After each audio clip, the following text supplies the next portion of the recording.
the mayor asked me to go ahead and get the meeting started. She'll join us in a minute. I would ask everyone to mute their cell phones, please.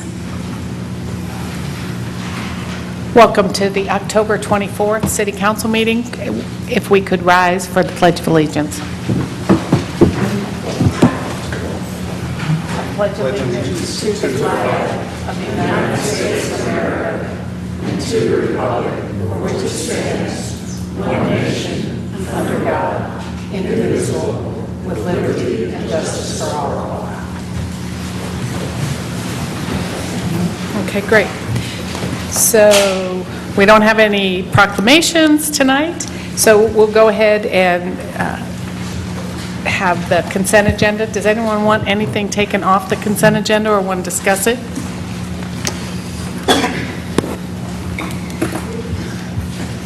Okay.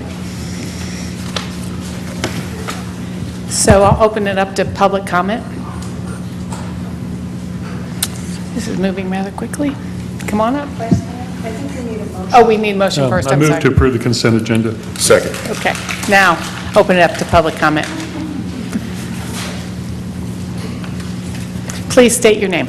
Good afternoon, Asheville. I'm Catherine McLeod, and I haven't taken Toastmasters yet, so pardon my reading. I'm going to take it. What we have accomplished by our renaming effort is to finally deliver on the cause of caring citizens. In the Asheville Citizen published Desire, they stated on February 12th, 1913, and I quote, "At this time when Tempe hovers between the shadows and the light, it has been suggested that some substantial memento be presented to her by those who so fondly cherish the recollections of her life. Our effort in 2017, 100 years after Tempe's death, has been an exercise in social, even poetic justice.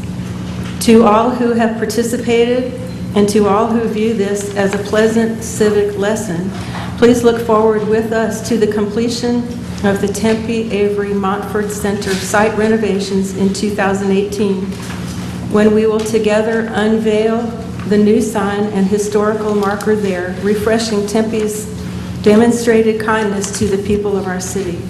That day will be a time for the return of her family and an awaited metaphorical birth, a community rejoicing for the good we can accomplish if we so determine by hard work, like the knowing midwife who encourages a striving mother with her soft voice. Just one more push and your baby will be in your arms. Martha Warren, her family of Tempe descendants, and I are grateful to all who have joined in this community effort toward finally giving Tempe Avery a long-awaited expression of gratitude that has survived so many generations of neglect. May our endeavor be included with those of so many who work hard to bring positive change in a time when some in our culture still look for direction in reconciling racial differences. There's joy to be found in studying history, in connecting great stories of the past with worthy purposes for our lives today. Thank you very much. Thank you.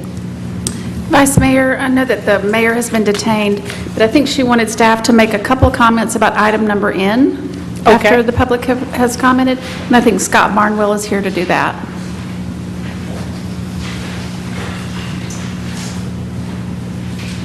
Thank you. I'm Scott Barnwell with the IT department. And just wanted to, if you're not already familiar with the Bloomberg Philanthropies Mayor's Challenge, just wanted to let you know that we did submit an application on Friday, this past Friday. And more so than the application itself, I think the process is what was so amazing. We had a meeting back in September. There were about 15 to 20 folks who participated, including the mayor. But this was not just a staff-driven process, and I think that's what makes it special. We worked with a number of community organizations like Green Opportunities, the Carolina Small Business Development Fund, Pisgah Legal Services, and these folks came in and really did an amazing job, and actually, I would say in many ways drove the process. And not only that, I think maybe the first time, probably not the first, but one of the few times I would say that we co-wrote the proposal with these organizations. So it wasn't just city staff putting this together. And if I could, Patrick Conan, who's with PRT Applications, and he was part of the process from the beginning all the way through the final proposal. He wrote some, just a nice summary of what happened, and so if I could just read this real quick, it's short. He wrote, "Our application centers around minority business development, but employs an innovative approach, using concepts of lean startup, usability testing, and data-driven decision-making to identify pain points in the process so we can address them in an iterative way. It gets even better, though. Rather than the typical government model of staff-driven solutions with quote-unquote community input, we are flipping it on its head. We envision a process where the community is involved at the start of the process, defining the very metrics that guide how we define success, building methods to gather and impact those metrics, and evolving our approach as we go along." So it's really meant to be a very community-centered approach, and I think that's what's the innovative piece of it that might make us successful with Mayor Bloomberg. So we're keeping our fingers crossed. Great. Thanks for your support. Thank you. Madam Vice Mayor. Just to highlight an item, we didn't take it off the consent agenda to highlight it, but I wanted to highlight consent agenda I. Just to put some context behind it, if you weren't at the previous council meeting, the renaming of the Montford Center to the Tempe Avery Montford Center, the lady came and spoke just a moment ago about that. Just to give some context behind that, Tempe Avery was a former slave who resided on the property that was given to her after her emancipation, and so just wanted to really highlight that. We started that process, well, the group started that process a long time ago, Right. but we started the official process here in council, the previous council meeting, and we're going to solidify that tonight. Just wanted to give a nod to the lady for coming and making that statement tonight. Thank you. Thank you. Any other comments on the consent agenda? So we'll take a vote. All those in favor? Aye. Any opposed? Great. Consent agenda passes. So we're going to make a slight addition tonight. We're going to ask Peggy Rowe to come up and talk to us about the oversight of council people, the 3 people that report to the city council directly. She gave this presentation earlier to the governance committee, and the governance committee thought that it would be good for Peggy to just give the whole council this update. Thank you, Madam Vice Chair, members of the council. Peggy Rowe, Human Resources Director. First of all, the City of Asheville has no early retirement incentives. The City of Asheville has no retention bonuses, so I wanted to make sure that was clear, that we do not have any policy regarding that. We do not have those practices. General increases for employees, including your direct reports, which are your city manager, your city attorney, and your city clerk, are handled as part of the budget process in the same way that they are for general employees. So when you approve your budget, you approve a general increase for your 3 direct reports. If there's any additional increase, which in recent history there has not been any additional increase or any additional compensation for any of those 3 individuals, that would be initiated by the council and signed off by the mayor. So there would be no action taken by HR or payroll or any other department without first having it go through the council or the mayor. So just so we have that clear. You do have a contract with the city manager and the city attorney, and in that contract it spells out what I just articulated, that those types of increases would be discussed at the budget process and as a part of a performance review that you would have on those individuals. Additionally, there is in both contracts the addressing of the travel, so that anytime anytime the city attorney or the city manager is traveling for business, that travel would be approved first by the mayor, and then any reimbursements for that travel would be approved by the mayor before they're reimbursed by the finance department. The one exception to that is the handling of the travel for your city clerk, which does go through the city manager, not through the council. Any questions about that at all? Okay, so all of this is very transparent, and again, in recent time, there has been no increases for any of those 3 individuals other than the general increase that the rest of the city was provided. Just as a side note, I did want to make sure that you realize that we do have a policy for what we call quality of service awards, for which those 3 individuals, nor your department directors, are eligible. And these are specific to extraordinary events that have taken place with handling projects or finding efficiencies, cost savings, and that kind of thing. There are opportunities for employees to be awarded, and those go, if it's a $20 value, it goes to the department director. If it's $20 to $250, it's approved by the department director and the HR director, and any amount above that would go department director, HR director, and city manager. So the other thing, unless there are any questions about that, I wanted to touch briefly on our nepotism policy. There are no questions. Okay.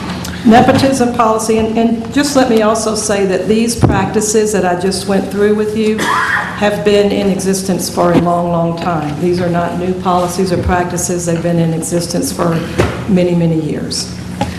With regard to nepotism, we do have a policy that was put into place February 2016 that superseded the previous nepotism policy, and it provides that, it requires that employees notify HR and their department director if they have another relative working in the city. So if you apply for a job, you have to note that you have a relative and who that person is to you.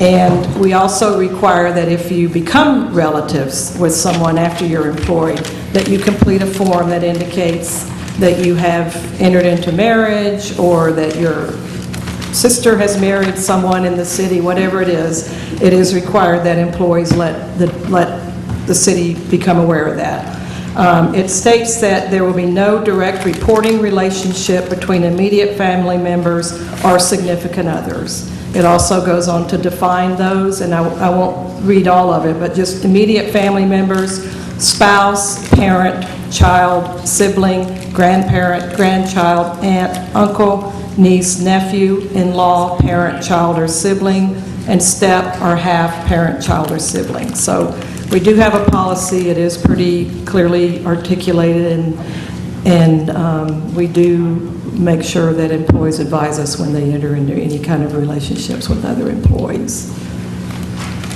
And Questions, again, comments? how long has the nepotism policy been in place, Peggy? Well, we had one prior to this, but this one was approved February 2016, so for almost 2 years. Okay. Thank you very much. Thank you, and for anybody who missed the point of that, this is in contradistinction to the county of Buncombe.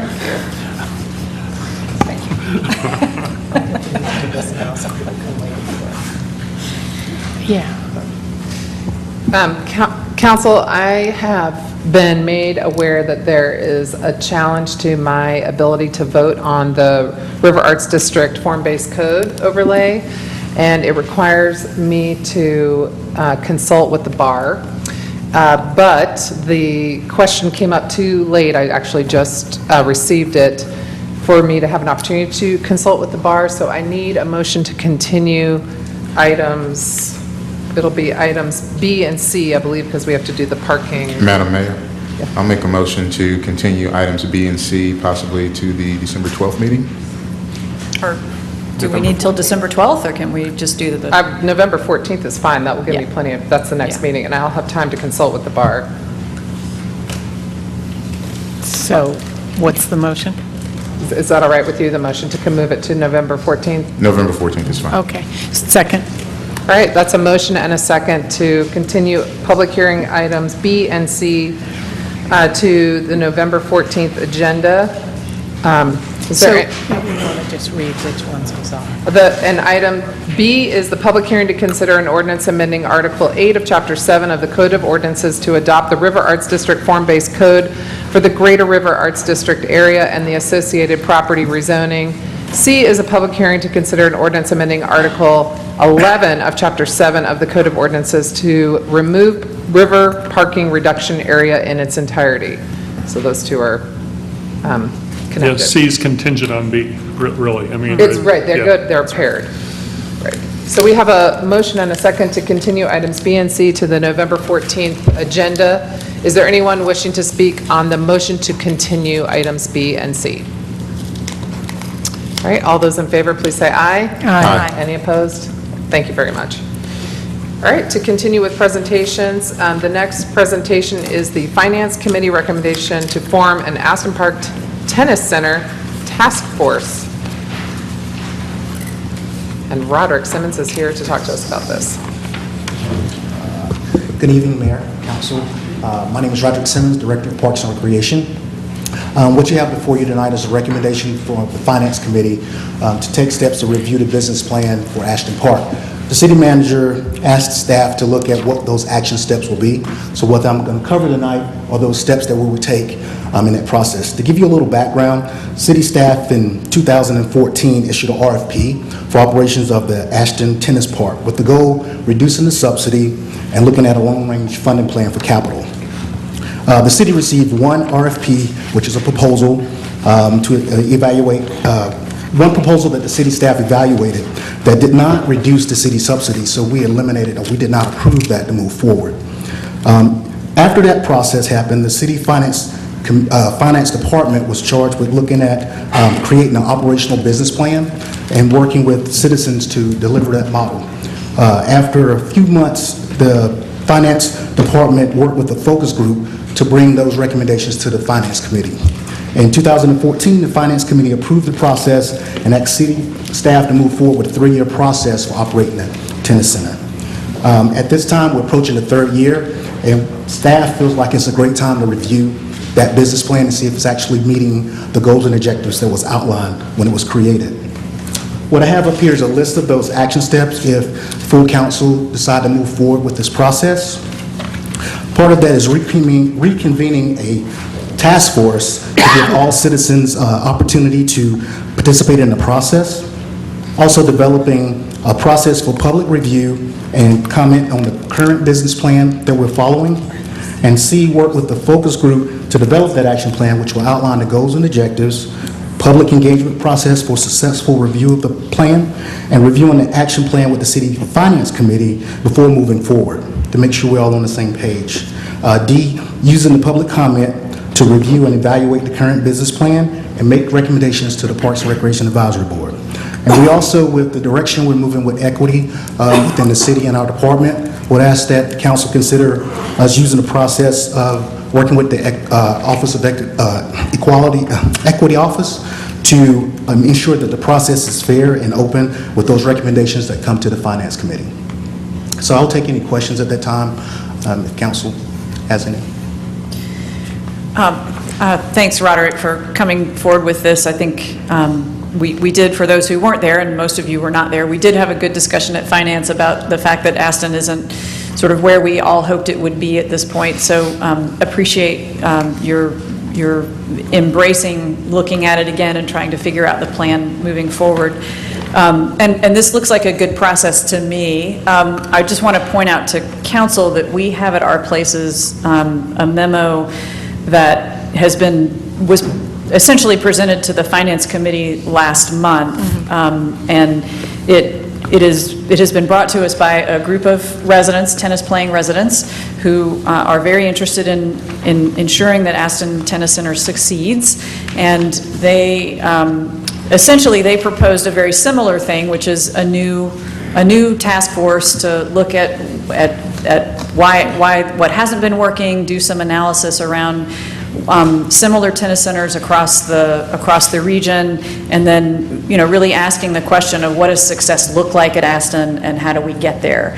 And I think these two processes can dovetail together very, very well.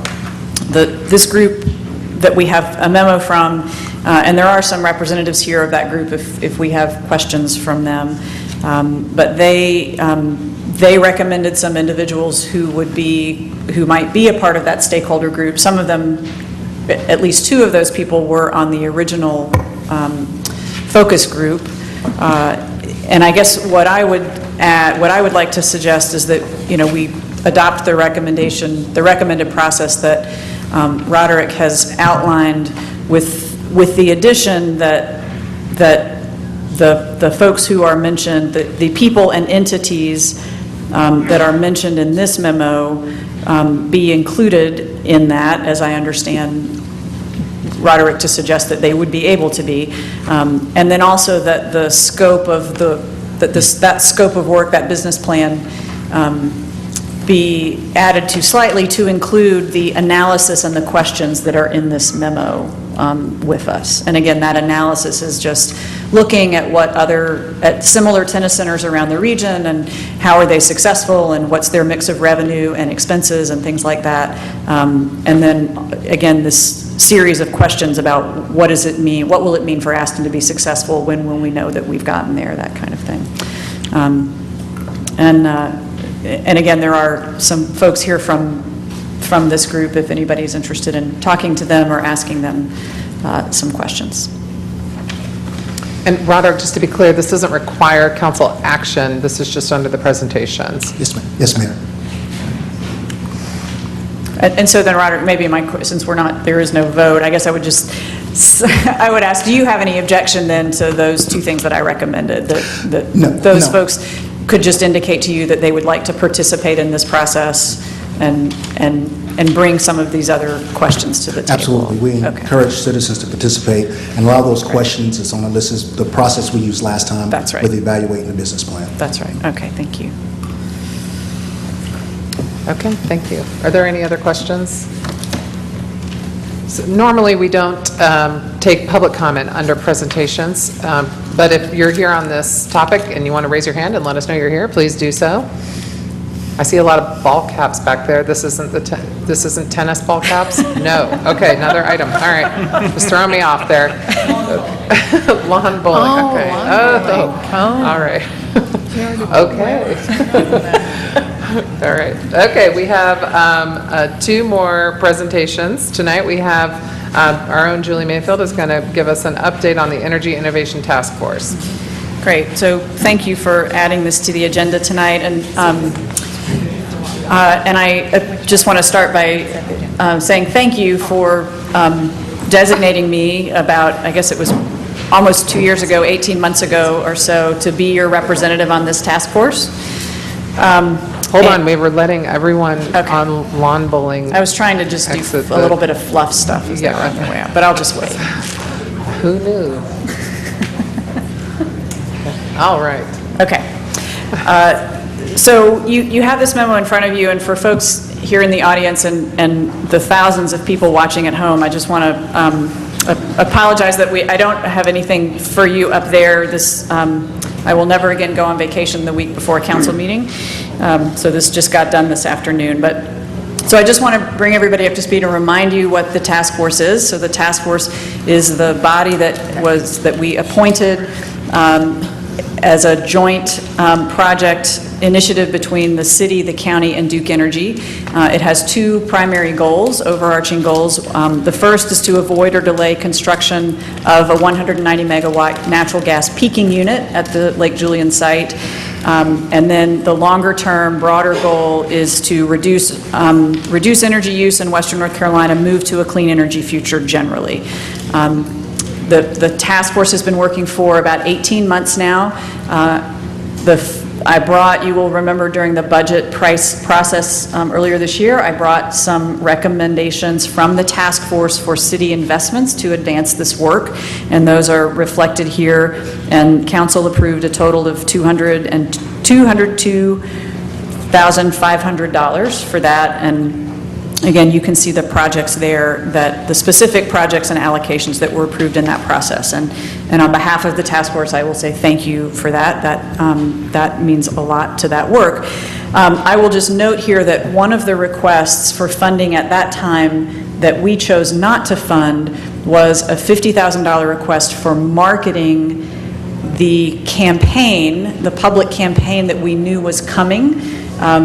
We decided at that point that was too nebulous an item to fund, and so we did not fund it, and that made perfect sense to me at that time. But I will come back to this, but we were previewing at that point that we would need additional resources likely from the city to make this campaign a reality. in addition to what we said during the budget cycle, you will remember a conversation about wanting to fund low-income weatherization. And we did not know where the funding for that would come from.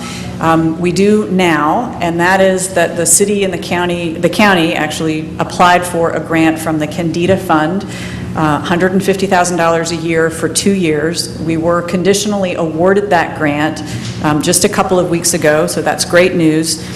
And that would fund the low-income weatherization program.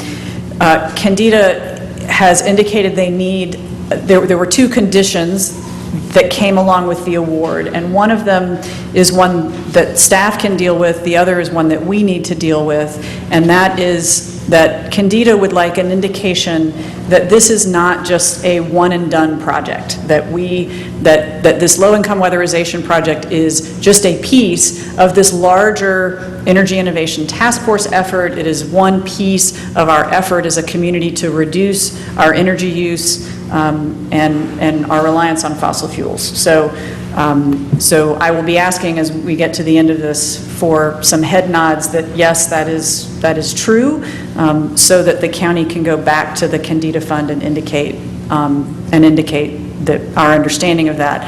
They are not asking for us to commit to dollars to continue this low-income weatherization program.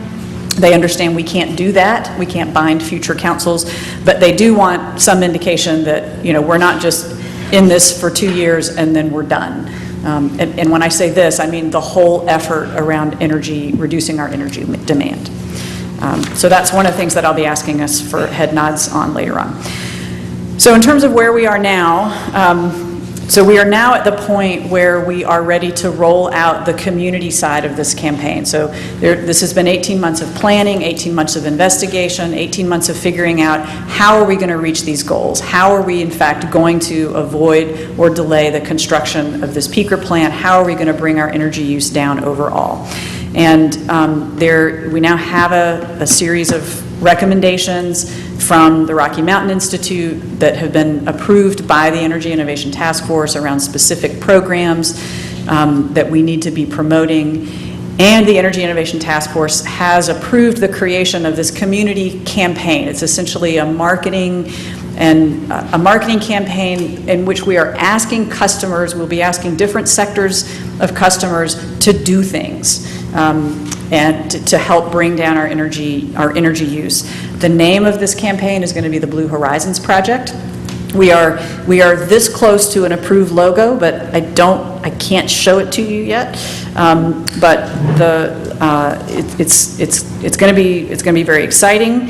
And I won't go through this in detail, but it's in your memo that the actions that we will be asking people to do we'll focus on, there will be something for residential customers to do, there will be a focus on low-income customers, the focus on businesses, and then we will also be publicizing through this campaign other activities that are going on in our community that around energy use reduction that people can sign up for and be a part of.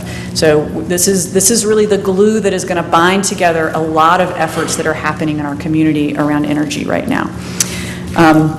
And again, the analysis has shown that if we are successful in reaching our goals, in driving additional people to sign up for these programs, that we will move down the road in meeting our goals around particularly around avoiding the peaker plant. A key aspect of this campaign is that it is a community campaign. It needs to be supported by the 3 convening partners, the city and the county and Duke. If it is not supported by us sort of equally, and it is viewed just as a Duke marketing effort, I think we have all acknowledged that it will not be successful. So this is a place where the city has an opportunity, and the county, and all 3 partners have an opportunity to commit additional resources now that we are at this implementation phase to make all of the work that we've been doing fruitful and successful.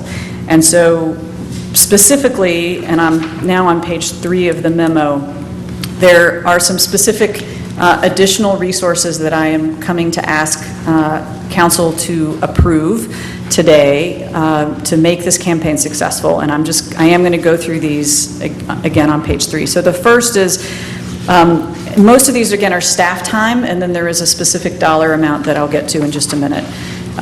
So first of all, there's staff time to work together with the county and Duke on organizing the public launch of this campaign, which we are envisioning would happen in January. So we're hoping that the website will go live this fall, but then we will do the big public push in January. So we want that to be a media event, and would like city help, city staff and help in organizing and publicizing that.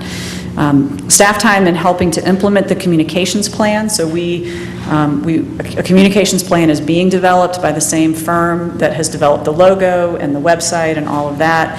And again, I think the city's role in that will not be necessarily a leadership role, but will just be, using the avenues that we have and that we use for communications to continue to promote this campaign. So, promoting it on the website, promoting it on our social media avenues, maybe doing an op-ed, that sort of thing. So that's not a big lift, but just continuing for the city to continue to promote this campaign throughout the year.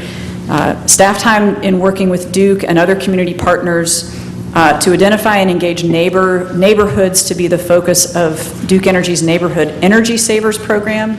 The Neighborhood Energy Savers Program is their low-income weatherization program. That's Duke's program. They come to a city, they focus on specific neighborhoods in an effort to weatherize somewhere between 1,000 and 3,000 homes. And we intend to work with a lot of the community partners that have been around the Energy Innovation Task Force to make this wildly successful. It has not been wildly successful when Duke has come here in the past, and we think with the partners that we have at the table now, and that we can make this wildly successful. And my hope there is that the city's neighborhood coordinator would have some capacity to help make that successful. Fourth would be staff time to work together and with Duke, together with the city, together with the county and Duke and other community partners on other outreach and implementation projects to advance the Blue Horizons project and the EITF as needed. Again, we don't know everything that may come down the pike. We know a lot, and we think we now have a good plan for the next few months. But there may be other projects that come up in the future that could benefit from some additional staff time. And I would like to ask here sort of your recommitment that yes, this continues to be a priority that city staff should give some time to. And I can't be more specific than that, but just that we continue to be a meaningful, supportive partner. And then the final bullet is contribute $25,000 for a campaign coordinator and associated marketing and outreach. So what we realized as we were planning out and developing this campaign is that there are going to be a lot of moving pieces, and they are going to be most successful if there is somebody who wakes up every day thinking about this campaign, thinking about how to make it successful, as opposed to the city having some pieces and Duke having some pieces and the Green Built Alliance having some pieces and the county having some pieces. There needs to be some coordinated effort, some coordinating person who is bringing it all together and making it successful. Could we do something without that position? Probably. Would it be as wildly successful as we need it to be? Probably not. So I realize that I am coming to you all for additional money off budget cycle, and I apologize for that. I will go back to the fact that we previewed this in the original budget request, that when that $50,000 that we decided not to fund because the ask was too vague, but here it is in a more concrete form. And I will say that the county has already committed their $25,000. And You did confirm that? I did confirm that. I spoke with Brownie Newman this morning. And Duke continues to look for the appropriate places that they might find similar funding. They have to be, because they are such a highly regulated company, they have to be very careful about how they allocate their dollars and to efforts like this. So they have not identified that source yet, but they are looking. So with all of that, let me then just close with these specific 3 sort of recommended actions. And I think what we need to do, what I would like tonight, is really just kind of head nods. We don't need specific votes on this, can't really take specific votes on this, but sort of head nods that we're in agreement that this is all the right direction to go. So the first one is recommit long-term support for the Energy Innovation Task Force and its 2 major goals beyond the 2-year scope of the Candida Fund grant. So this would be a head nod that we need to give the Candida Fund assurances that that we're not just one and done, and we're not going to walk away from this in 2 years. Can you hold on one? I think Gwen wanted to add something to this. It's great work, and I, for one, am absolutely committed to the work, but I'm not going to head nod to you for number 2 and 3 until, for 2, I guess I'd like a sense of, from staff, what does that mean? What won't get done if there's more staff time being spent on EITF? What's the plan? Because I think it's just important that we not just agree to just, staff time is not infinite. Right. So before I kind of would nod to number 2, I just would like a sense, and it doesn't have to be tonight, but what does that mean? And then I also want to know what the other partners are doing relative to giving staff support, et cetera, et cetera. And then on number 3, I do know that we spoke about the $25,000 or the $50,000 when we were going through the budget, but I'm not willing to look at a budget amendment until we get an update from staff on the first quarter, how things are looking from the first quarter, because I don't like budget amendments, and so before I know it's a relatively small amount of money, but I wouldn't want to commit or even nod my head until we have that sense. And I think, I can't remember, but we should get an update on the first quarter budget relatively soon. It is either the 14th or the 28th. So that's why I'll nod to number 1, but not 2 and 3. So let me just go through these again so everybody is up to speed on that. So there was number 1, and then number 2 is the support for additional staff time as I just outlined above. Again, can't be really more specific than that at this point, but this is really about, again, the city continuing to show its support for this effort. And I think, again, what I want to hear from you all, because I'm out there, sort of saying, yes, the city's committed and supported to this, and I just want to get a double check with you guys that, yes, we are, and it's not just Julie out there by herself, it's the weight of the city behind this as well. And then the third piece is, again, the $25,000. And on that point, we can't vote on that tonight. We don't have a budget amendment in front of us. And so that will have to come back anyway. And maybe we can just calendar it to come back when that first quarter budget report comes back. I will also, in the meantime, at the November 10th Energy Innovation Task Force, get an official vote from the task force recommending that council provide this support. There was, the task force is not in the habit of taking formal votes on lots of things. They did head nods around at the meeting last Friday, but didn't take a formal vote. So if it would help this group to have a formal vote, I'm happy to seek that from them at the next meeting on November 10th. So those are the 3 things, and I think let's just maybe take them one by one. Kathy, would that be helpful? And I'm also happy to take questions, obviously. Yeah, just a quick question. First of all, it's cool that everyone's at the table and pursuing this lofty aspirational goal of shutting down this peaker plant. And what you brought forward tonight, it makes sense to me. My question is, at some point, will there be some sort of comprehensive strategy rather than us doing this kind of mission creep style? Yes. So one of the other things that is in process right now is the development of sort of the plan. This whole effort has been, we've been working toward creating what in our minds has been kind of a year to 2 year work plan. What is it that we're going to be, what is it that we know we're going to be doing? What are things that we're still investigating? What are all the strategies that we're going to be using to try to meet these 2 goals? And I don't, at this point, I don't anticipate coming back to council probably until the next budget cycle, and I don't even know if there would be anything additional then. But yes, we will have the plan soon, and that will be up on the website. I can share that with you, and it might make sense to even have somebody come back. I have not given you all any of the wonky data details in this, and I'm just sort of saying that, yes, we know that this stuff will work if we do it right. I'm happy to have somebody come talk about the dirty data details if we want them as well.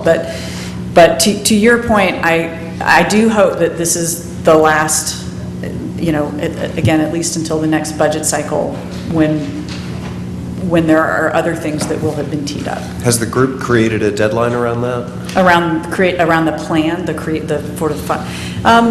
we have not. I think the hope is that we would have it by the end of the year, but there's no hard and firm deadline around the end of this year. We have all the information. It's a matter of now of just pulling it all together in a single place. Okay, thanks. I would think Candida would be reassured by the city's long-term commitment to reduction of the city operational carbon footprint and our stated commitment to cut the city to net zero by 2050 or 2030, 2030. I think it's 80% by 2050. Okay. Yeah. Anyway, I think we've got a broad commitment to that already. Right. Candida could pretty well rely on. Yeah. Any other questions? I have a few questions. Yep. First, I want to say thank you for the work that you've done on the Energy Innovation Task Force. I know that it's something I can definitely see the passion in it. But I, for one, am not a fiscal hawk. By far, I am not that guy. But I do have some problems with this. How much money have we already allocated to the energy task force? The figure on the front, the $202,500. So for those very specific projects. Right. We allocated that during the budget cycle, and this is an additional ask. Yes. It's a small amount. It's $25,000. It's outside of the budget cycle, which disturbs me a bit, considering that it was the hope that the council would move toward participatory budgeting, and not necessarily knowing what that looks like in the future. Having an outside ask, $25,000 could be a lot to a smaller organization that could actually do something different. I'm not against your programs or anything that you're trying to do, but it just some things that I just kind of want to try to work through for my own mind here. Gordon brought up, is there a comprehensive strategy that kind of plans everything out that you have? And you were saying that was... It is being prepared and finalized now. Okay. And the campaign, you said it was a Blue Horizon campaign? Blue Horizons Project is the Blue name. Horizons Project. What specifically are we asking people to do? So that shows up on page 2 of the memo, and I can just, so again, what we know now is this first phase of what we're asking people to do. So on the residential sector, we will be asking people to sign up for what's called Energy Wise.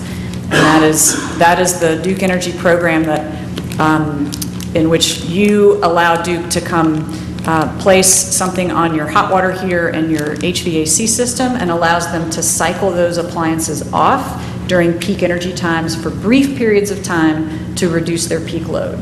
Our subscription rate for that program here is extremely low, and it is one of our best opportunities to shave the peak energy use so that we can avoid the plant. So that's the residential ask.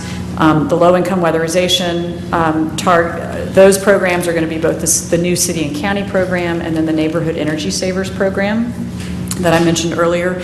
Businesses, we will be asking businesses to sign up for the Business Energy Wise, which is the same program but for businesses. And then it's Duke sponsored. Duke sponsored. And then the other is Duke has a small business energy saver program that will pay small businesses, will pay up to, on an average, will pay up to 80%, but on average, it pays about 60% of the cost of energy efficiency retrofits to small businesses. And since most of our businesses in Asheville are small businesses, this is where we're going to focus. They have other programs aimed at large businesses that are obviously available. Does Duke already advertise for these programs? They do, and so this is why the community campaign is so important. So Duke has all of these programs. They have marketed them for years, and our subscription rate in this region is abysmally low. So what we know is that Duke just marketing these programs doesn't work here for whatever reason. And so the whole point really behind the Energy Innovation Task Force is to create this community partnership that sends the message to residents and customers here that this is not, that, we have a problem. We have a problem in that we have this pending big 190 megawatt fossil fuel plant out there, and if we want to avoid it, we have to work together. And this is, Duke cannot do it alone, the city can't do it alone, the county can't do it alone, we as individuals can't do it alone. The only way we're going to be successful is if we work together. And creating this community marketing campaign that is clearly not just Duke marketing its programs in the traditional way that they've been marketed, that is the only way to make it successful. So the other partners that are involved, we're talking about the county, us, and Duke. Since Duke has marketed this thing for quite some time, and you say they haven't been successful, and us coming to the table will somehow make them successful in marketing this program? Well, I could imagine that the Blue Horizons project could do something like Fort Collins, Colorado did, which was to divide the city into neighborhoods or use existing neighborhoods and set up competitions between the neighborhoods. Who can get the most people onto the energy saving program? Who can cut their energy bills the most? And it worked there. It worked significantly there to where they have a net zero district downtown. So, I mean, I don't know why Asheville likes to say, like, we have the highest percentage of hybrid and electric cars per capita in the state. We have the best water conservation in the state. We have about the best recycling program in the state, and it's because the city pushed those things. And I mean, I would think it has to work because people in Asheville are activists. They don't want to burn gas. I guess what I'm really getting at is that I don't dispute the importance of the project, period, at all. What I do have concern with is that I'm pretty sure Duke has the finances to advocate for its own programs and ask the city to be partners with them, but I don't see coming and off the budget cycle for a specific staff. This is for a specific staff person? Oh, sorry, this would not be for a staff person housed at the city. No, this would be a camp. The Energy Innovation Task Force has talked about it in the context of a campaign coordinator that would be housed at the Greenbuilt Alliance, which is the new name for the Western North Carolina Green Building Council. So again, the city doesn't, which is a nonprofit. So the city doesn't own it, and Duke doesn't own it, and the county doesn't own it. We own it together. And so housing this person in a neutral place, and I should add that the Greenbuilt Alliance has been, their executive director has been a member of the task force, has chaired one of the working groups, and has been a key member in this work from the very beginning. So it's not like we're involving somebody who doesn't know what's happening. I guess at this point in time, maybe I just need to speak with you off the dais and maybe get some more information. Or at this point in time, I can't give a nod to this. I just don't. I see the purpose in the Energy Innovation Task Force and the good work that it can do. I just don't see the purpose of funding a staff person that somehow is going to magically do what Duke can't do on its own dollar. So why don't we do this? Can we process-wise? So I was going to suggest if we can deal with these one by one, the three recommendations. The budget piece we're going to have to come back with anyway. So I'm happy to have conversations with Keith and anybody else about that particular issue. Yeah, we can't do that tonight. So let's just set that aside, and I'm happy to talk to anybody about that. So the first item was the Candida. That's right. Just us sort of noting our support. That's right.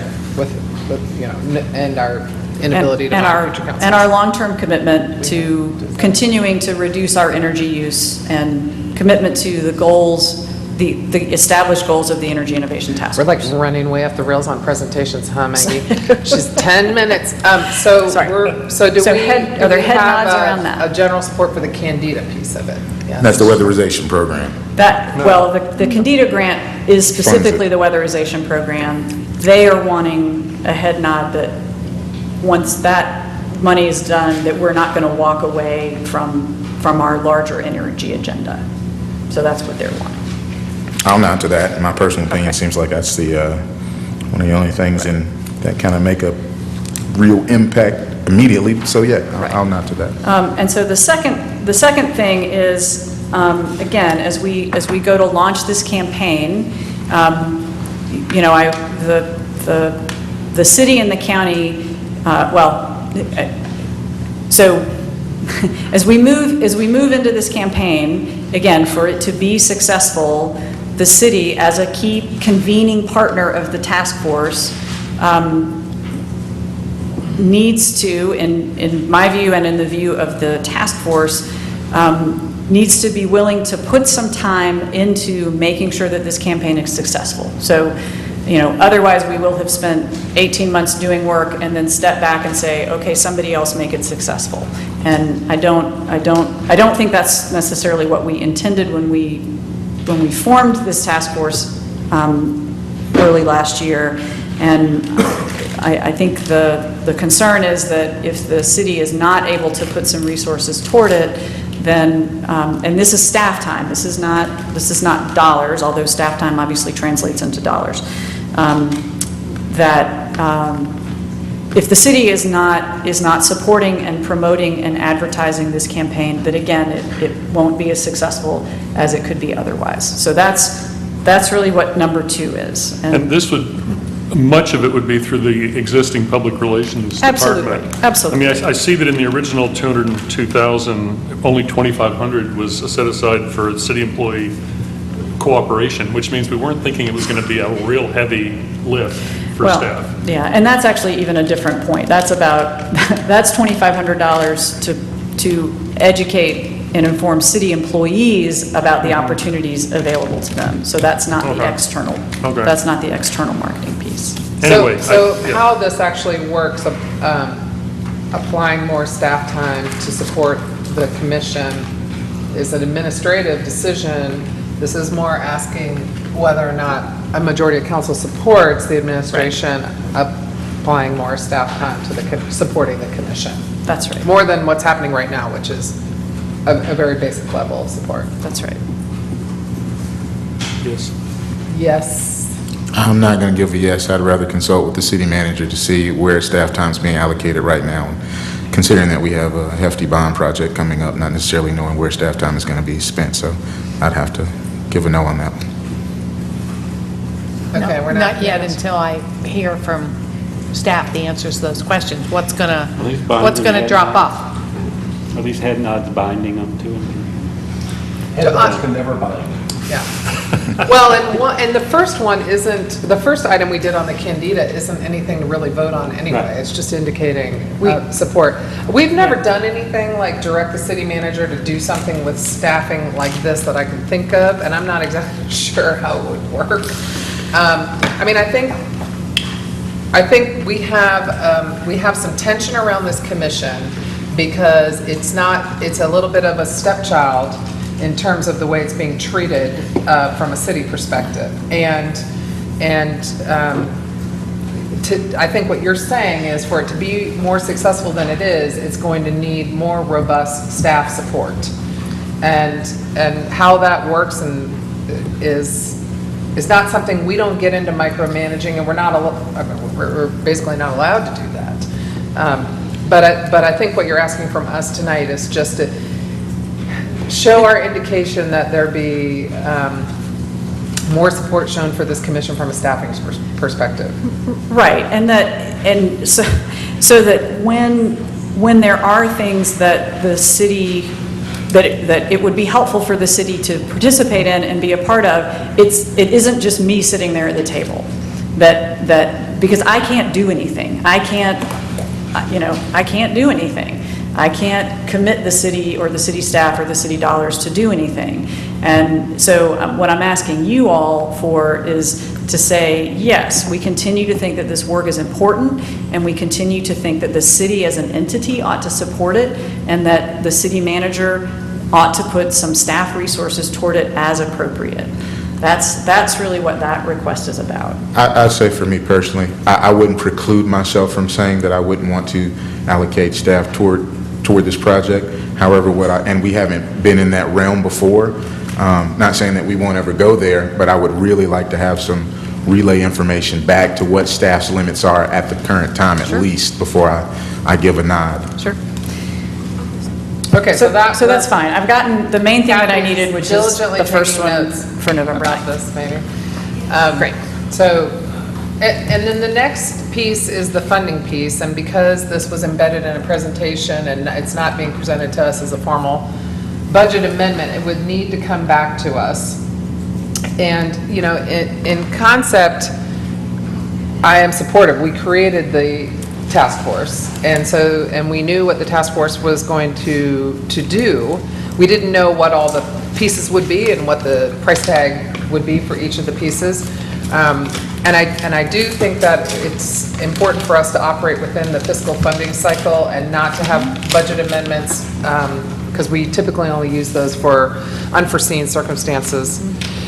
And the other thing that I continue to be concerned about all the potential programs that'll be born out of the task force is opportunities for other funding. We've spent a lot of time looking at other cities and how they're operating some of these more forward-thinking programs, and they're able to harness a lot of grant money. So, and I know you're working with different potential funders of grants, and we don't have word back on that yet, but I would want to make sure that we've exhausted any grant opportunities for funding like this. So when this comes back to us for consideration as a formal budget amendment, I'll want to have some information about, the fiscal performance of the city, where we're able to get these funds, and whether or not we've exhausted other opportunities for grant funding. Sure. Which I recognize is a little bit of a chicken and egg problem, because we don't have staffing for this commission who are writing grant applications. I assume you're basically doing that. Having written grants for nonprofits, I would observe that there's nothing that encourages grantors as much as a successful program. Right. I mean, that's the chicken and egg thing. I mean, if it's a going thing, they say, oh yeah, I want to jump on board. Right. And if you say we might, they go, well, yeah, show us something. Right. So we're there? I think we kicked the can down the road on this one pretty successfully. I've got the main thing that I need, which is the statement for Candida that we need for November 9th, and we can deal with the rest of it at a future meeting. Great. Thank you. Woo, we're still in presentations. Okay, here we go. Next presentation is an update on enforcement of short-term rentals. Oh, this was just a report only. Yes. It is attached to your agenda. We're not going to have a formal presentation on Great. this. So that's just open for discussion. Would you like to discuss it? Well, this is something that came out of the October 3rd meeting as we kind of began talking about short-term rental and that lodging use in the River Arts District form-based code. Actually, it's Haywood Road form-based code. And it morphed into a broader conversation about the stuff citywide and looking at how we're doing in regards to enforcement, and with the knowledge that there are a lot of illegal operators out there, we asked staff to come back and just kind of let us know where things stand. And what I was curious about is, how we get to zero in regards to the illegal use. And so what we received here, and this is a part of the packet which is available online for everybody at the agenda there. But we're seeing that enforcement is ramping up. Some of the numbers of citations have actually begun to decrease as fewer and fewer users are illegally coming online as a result of the strong policy position and increasing enforcement measures as a result. I think that I think one of the questions here that isn't answered in the report is whether what we're doing now gets us where we're going, or whether there needs to be more done. And that was something I didn't really see in the report. I see the trend line, and we don't have a whole lot of data yet because just because the amount of time that we've been focused on this. But that would be my question: is does this get us where we're going? Does this amount of staffing get us where we're going, or do we need more? Or a different Or something program. else. Something else entirely, right? Right. Does this get us to zero, or what would the recommendation be to That's get right. us to zero? Violations. That's right. I don't know if we have anyone to speak to that. Kathy, you're probably not prepared to speak on this topic, but the question is, since we're not at zero, what would it take to get to zero? Is that a possibility? Right. This is a very helpful report in letting us know where we are and what the trend line is. But the question is, does staff perceive that these efforts are enough to get us there, or do we need to augment these efforts in some way in order to fulfill the policy goals of City Council? Yeah, Shannon is coming up. I'll ask her to comment on that. But I think some of it is that when these notices are sent out, it takes time to get compliance on them. So I think that just adding more staff in and of itself is not necessarily going to get us to zero as quickly. And there's just some other logistics in terms of being able to identify where the violators are. But I'll let Shannon speak to that a little bit more.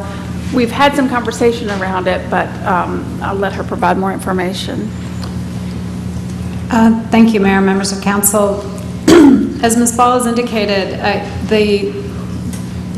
once the properties are identified, our enforcement strategies and our techniques seem to be pretty effective. The very large majority of the properties that are identified are brought into compliance through a variety of options. Our biggest challenge to reaching zero, as you describe it, is our inability to identify all of the properties that are currently operating illegally. So there are quite a number that are still unidentified, and how you identify those properties becomes very difficult. The listings themselves, when you evaluate them, don't give you any identifying information, and it makes it very difficult to figure out who they are, where they are. So, and we can't take enforcement action without being able to do that. So what would we need to be able to do to augment the policy in order to be more effective? I am not sure. We have certainly scratched our heads on this, and we've looked at other cities and some of the strategies that they're taking. Honestly, we're really quite proactive and ahead of a lot of cities in this realm. How you identify these properties continues to be evading us. Oh, I hear you. And we're using there's a buddy of mine who's over in- consultants who are trying to answer this question for us as well. They're doing a lot of work. I think the third-party consultant that we're using to help identify the properties has been very helpful. It's been very useful. They really produce quite a lot of data for us that makes a lot of the more tedious and time-consuming work is already done for us. So that's very helpful. And I should mention, too, that all of the properties that they identify that we pursue enforcement action on, we independently verify. So we're not relying just on their information alone, but they get us to point B much faster than we are. And Shannon, I have a question. The memo references the address identification service. So I guess I was under the impression that if there is a listing, that we actually know where that is. But I hear you saying that there are still, and maybe even several hundred out there that we don't know where they are. That's correct. There are several hundred that we don't know. In order for us to, the listings, the identification service that we use basically crawls the internet. They look at all of the different platforms, they look at all of the information that's posted in individual listings, and tries to use that information and cross-reference it against a variety of data that's available publicly in order to match a listing with an address. But when there's no information that allows you to match it to an address, then the property goes unidentified, or the listing continues to be unidentified. And does the service that we contract with is there not a mechanism of anyone sort of posing as a renter to try to get that information? Or is that, I guess I sort of assumed that that was part of, that was part of the enforcement piece. But, I mean, not our enforcement piece, but that was part of what the consultant was doing as a way to try to identify some of these. No, the consultant does not do that. That is not one of their strategies. Yeah, And I'm I not got a sure buddy they'll who look lives at- over in West Asheville who, there's a next door neighbor who is doing an illegal whole house STR there, and they come over about every 3 days and move their car, so it looks like they're there. They open and shut various blinds in the house to make it appear that they're living there. There's folks who are going to great lengths to maintain their illegal whole house short-term rentals. Shannon, considering the ramped-up enforcement that we have now, does it seem, and the numbers that we don't know, how to identify whether or not they're running illegal rentals or whatever, but do we seem to be making some sort of a dent, or is it nullified, do you think? I think we are. It's been interesting, now that we have 12 months of data, so now I think we're just at the point where we can start to kind of really make sense of what we are accomplishing. And we probably need some more time to kind of continue to really review that information and make sure we kind of understand what the trends are. It seems as though the nature of short-term business rentals is, in flux constantly. I mean, we have rentals that come off the market, we have rentals that come on the market, so we're always dealing with a new supply of rentals. And so in looking back over the last 12 months, we know that the number of rentals seems to kind of hover in the 900 to 1,000 range. And our enforcement numbers have, the number of notices of violation we've issued have kind of dropped down some. And that might be sort of us starting to kind of get to the point where we're maintaining the number of properties that can be legal are becoming legal. Provided the table in your report that kind of shows the very large majority, the largest percentage of the identified listings come into compliance through a homestay permit, and then others come into compliance through other ways. So I think we're effectively managing the homestay program. We continue to struggle. It's always been a struggle to identify the people who are, employing evasive techniques to avoid detection. It seems all very interesting. It seems like we're inching forward, but part of me in the back of my head wants to make this akin to almost like the war on drugs, where it's just kind of give and take. But we'll see how it goes. I appreciate it. Thank you. I did want to point out one number for everyone who's out there paying attention to this, is that there have been 548 homestay permits issued since council made it easier for folks to do that in their homes. That was an effort to make sure that people could leverage their properties to be able to create some income through this platform without jeopardizing the housing stock in the city of Asheville through illegal whole house rentals. More broadly, in regards to, I'm sorry, Shannon, this is going to Kathy. I appreciate you coming out. The conversation also was raised around looking at those commercial areas where the short-term rental use is currently legal, and starting to look at some policy around that as far as what direction council would like that to go. And what we haven't done yet is kind of formulated a way to develop that policy. We're kind of talking about it up here, but I wondered, Kathy, if you had any suggestions in regard to process of how to go about some policy analysis and more formalized discussion around that. I don't know that we have data that would show us how many, I think we would have data that could show us in those other commercial zones how many people we have utilizing they would still have to get a change of use into lodging. That's my understanding.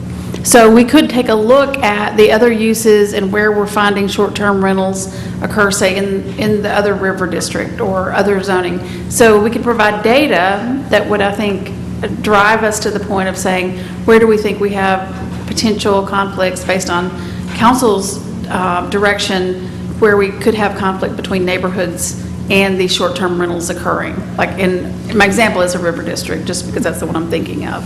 So we could bring back the data and start the analysis with how many we have occurring legally.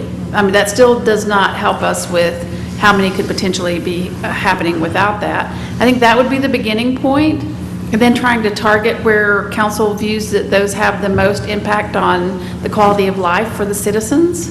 So being able to identify that would be a recommendation and analyze that, and then we would come back to you with, based on what your concerns are around it, you know, do we want to look at other zoning jurisdictions to not allow a short-term rental within those commercial or those zoning districts that currently allow it?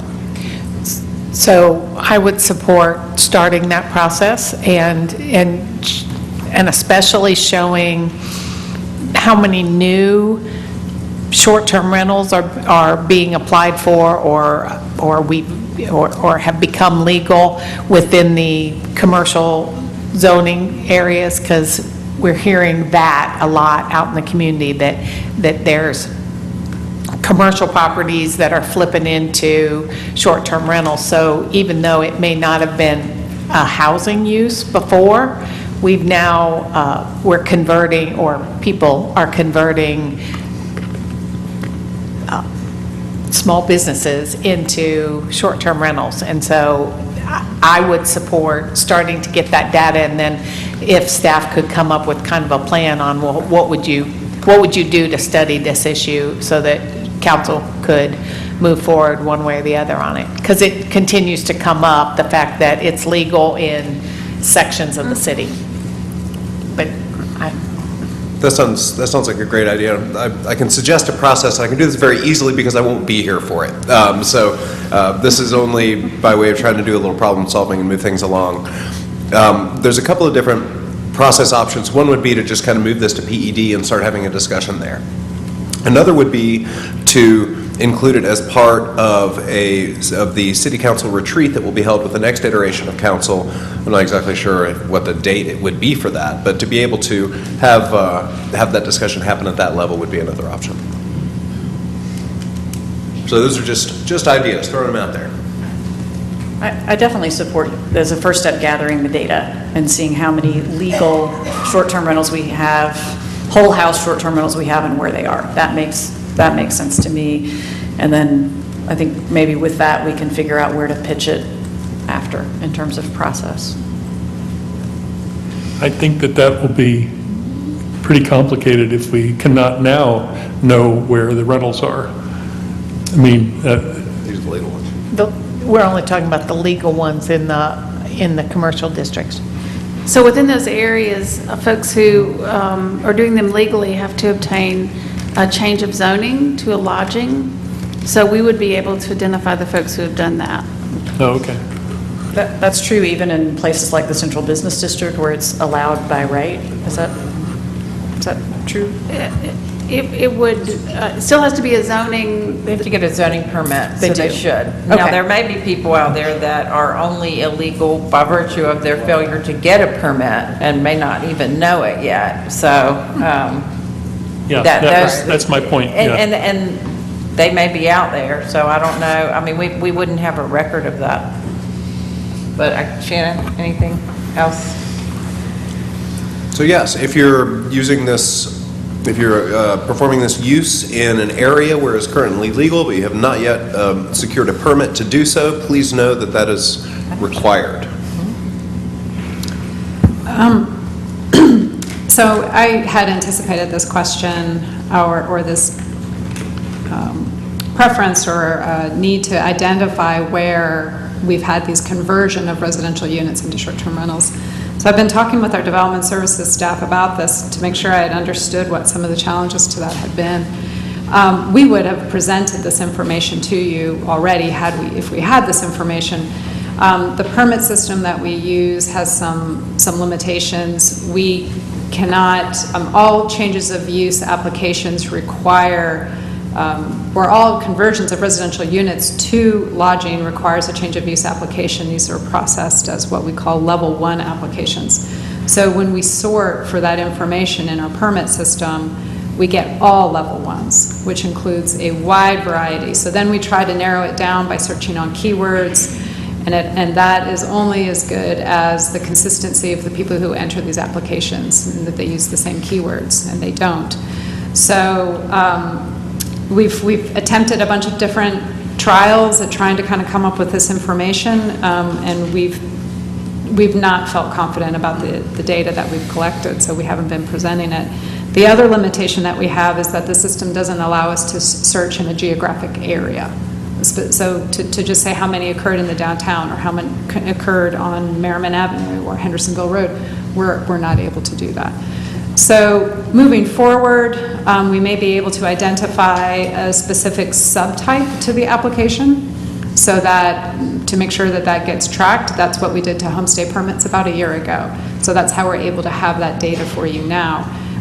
So we can do that moving forward. We'll continue to see if we can get the data, over the last year or so for those conversions, but I'm afraid whatever we get it may just be a little. So you could pull data, but it may be limited. We can pull some data, but we're concerned about the accuracy of the data. Yeah, how representative it is. Exactly. I can tell you that in speaking with the reviewers that we know that it's happening. I mean, we see them come across our screens frequently. And what's kind of a new trend that we hadn't seen before a few months ago are the number of what would be residential projects now seeking to come in and amend their applications to be lodging projects, including several large ones in our downtown. Downtown, formerly apartment or condo complexes, revising their application to become short-term rental complexes. Correct. In addition to those already existing condos converting into individual short-term rentals. And this is actually happening in other districts as well. It's not just our downtown, but there have been some large projects downtown that make that more apparent. Well, even if data is not absolutely accurate, we cannot use this as an excuse not to start looking at it. I mean, sure. This becomes a bit of a panic. I mean, I'm not panicked, but this isn't good. And if that's what we're seeing, we need to address it, whether we've got perfect, accurate numbers or not. Citizens certainly sense that what you're saying is happening, and it's happening rapidly. So I don't think that council can take a pass because we don't have all the data in place. So I would suggest that we move forward and we start studying this yesterday. And I don't mean to suggest that we won't come back with some data. I think we need to spend more time on it. It may require some manual culling. So we may have to just kind of go through some level 1 applications and go back a certain time and just start, trying to just go through them one by one and see, to try to get some basic numbers to start with. But very soon in my perspective, because, again, once it happens, it's tough to take it away. And, we'd probably be looking at some kind of grandfathering program, et cetera. And if, we don't want to grandfather the baby that's going to happen tomorrow. Great analogy. You don't want to grandfather the baby. Do not quote that. Shannon, please, okay? Shannon, I just want to make sure that I understood what you just said. Did I hear you to say that projects that have come in and been approved as apartments or condos are now coming back to the city and changing those applications so that that same building will now be exclusively short-term rentals instead of lodging for people who live here? Exclusively or a combination of. So in some instances, especially in the downtown, because of the threshold now at 20 guest rooms, they are coming in and converting, 19 guest rooms or 20, anything over, stopping at 20, and then leaving the rest to be residential units. In addition to that, we're also seeing what I think most of us would think of as multifamily structures now coming in. So it's not just the individual unit and the individual owner coming in and doing a short-term rental. Now they're coming in as multiple units and permitting as short-term rentals. So one policy fix to that, which is incredibly distressing to hear, is for us to revisit our 20-room limit on hotels. which I think we did in response to the public outcry and concern about hotel construction downtown, and what we seem to have done is create a new market for short-term rentals downtown, which I don't think any of us anticipated that we would do. But I think you also have to consider that it's quite possible that a lot of people who would buy a condo here in Asheville are people who want to stay in Asheville for the summer and then go back to Florida. And so they're not going to rent the place long-term anyway. And why shouldn't they be able to rent it short-term in the time they're gone? I mean, it's not just big, ugly developers who are coming in. The reason you would do a condo development that way is that so individual buyers of the condominiums would have that choice. But they have that choice now in the CBD to do that. So let's do this. So we have two parts to this conversation. One is there more we can do around enforcement that we're not already doing? Is it a matter of something that council needs to bless, like more funding or something like that? That's a question for staff. Shannon, you've heard it tonight. Sounds like you guys have brainstormed around it and you're not sure there is more, but maybe after hearing us, you guys will double down and think just if there's anything else that can be done around enforcement. And then the second issue is legal short-term rentals in non-residential districts that exist right now that are legal under our zoning code, because our zoning code hasn't been changed. It's on that issue since it was adopted in 1997 or whenever the heck the UDO was adopted. So what you're trying to understand, if I hear you all correctly, is to get a handle on how many units are we talking about in these non-residential districts. Is this 100 units citywide? Is the trajectory growing? And I hear Shannon saying that we have developers who are coming back and saying, hey, amend my project to be able to allow for this use should I want to do this in part. Because right now what we have downtown is the city allows short-term rentals by default because we haven't banned them in the downtown, for example. But there are developers that have built condo buildings that have their own set of restrictions that may bar short-term rentals, like a lot of the subdivisions in South Asheville and East Asheville, which is why we don't hear a lot from South Asheville and East Asheville, is they've already managed this internally in their communities.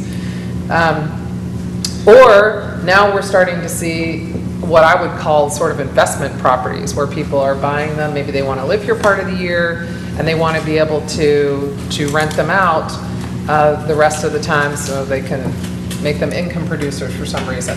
We just don't have a feel for how big this is right now in Asheville. So do we want to ask staff to figure out if there's a way to get a handle on that number? Is that what we're talking about? Yes. Yes? No? Yes.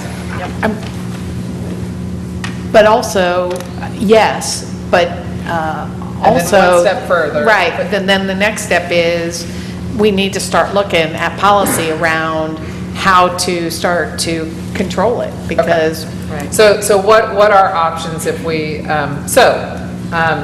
there are definitely vacation-focused communities like coastal communities where this is the way it's done, and that's how people finance their vacation rental.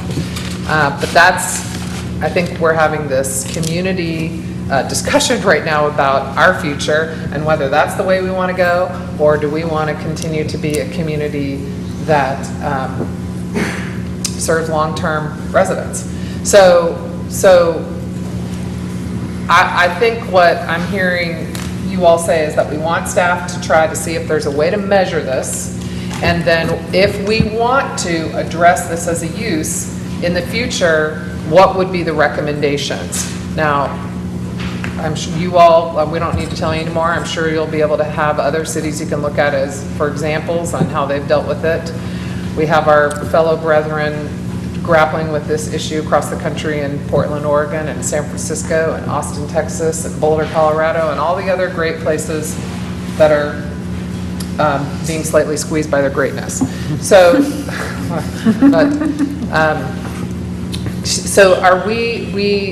do we have 4 members of council who would like to ask staff to explore those 2 things I just talked about? We have a yes, we have a yesing here.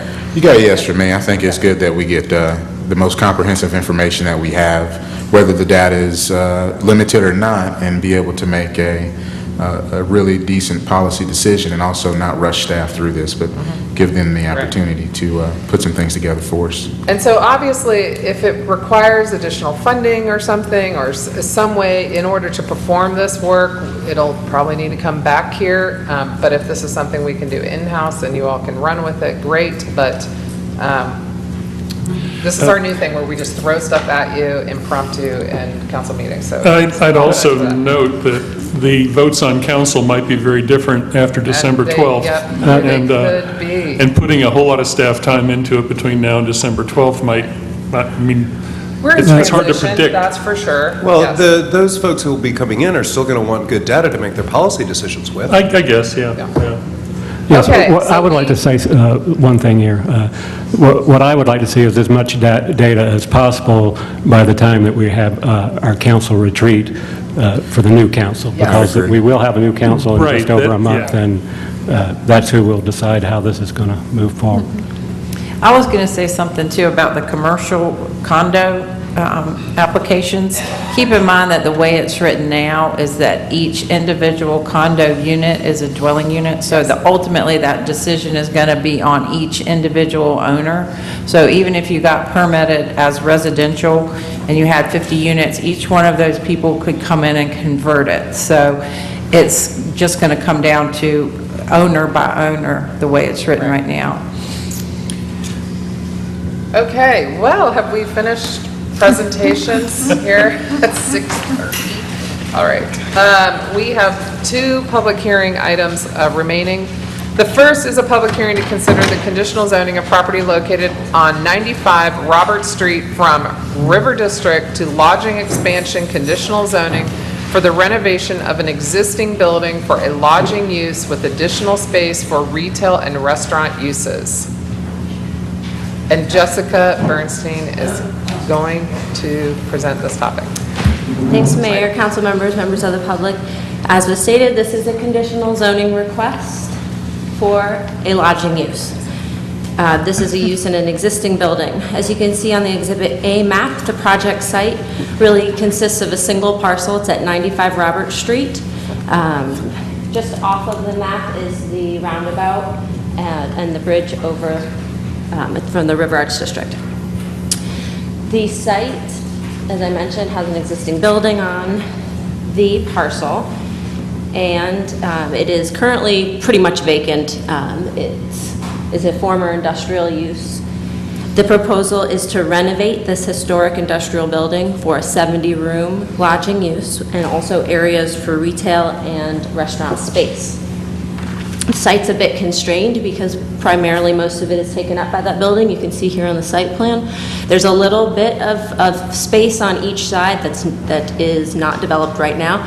The applicant's actually going through historic preservation tax credits, and so they've been working with the State Historic Preservation Office on what exactly could be done in those areas, and right now the word from the SHPO is they really want to leave those areas as undeveloped as possible to better respect how the building and the site functioned when it was an industrial use. So there's also an open space requirement, so that actually helps them in meeting their open space requirement. You can see on the site plan, there's a vehicular drop-off next to the building that will be on that undeveloped site. The applicant will be enlarging the sidewalk 8 to 10 feet wide in front of the building. There's multiple entrances to those different retail and restaurant spaces that are going to be off of Robert Street. Primary hotel lobby will be kind of off of the vehicular drop-off, but there will be those additional spaces. And then there's also additional spaces to access from down below. The building is about 2 stories from Robert Street, and then because of that grade change, appears more like 5 stories from below. Landscaping's required, it's been included on the plans. I mentioned the open space. There are 2 conditions that accompany this proposal. So this is that rezoning to the lodging expansion district, and there's a number of design and operational standards, site standards. For the most part, all of those are able to be met. The two that aren't met have to do with parking. Because the site is really occupied by that building, there's not space on the parcel and with the topo change to provide parking on site. So technically, the applicant is not providing parking on the proposal. The UDO allows for any project to propose to satisfy their required parking through an off-site or remote parking agreement. So that is in the UDO, it's allowed to anyone. Similarly, in the RAD form code, which I know has not yet been adopted, but that provision is in that draft document. It's something that we see often when we have folks, because we do want to encourage reuse of existing buildings, especially historic buildings, to retain that fabric. So we know that there's going to be situations where there's not space to create a parking lot. So there is this condition that has to do with providing or meeting the parking requirement through that off-site agreement. And the other one does have to do with sidewalks. The lodging expansion district requires a 10-foot sidewalk. I mentioned it'll be 8 to 10 feet in front of the building. They are constrained by that right-of-way.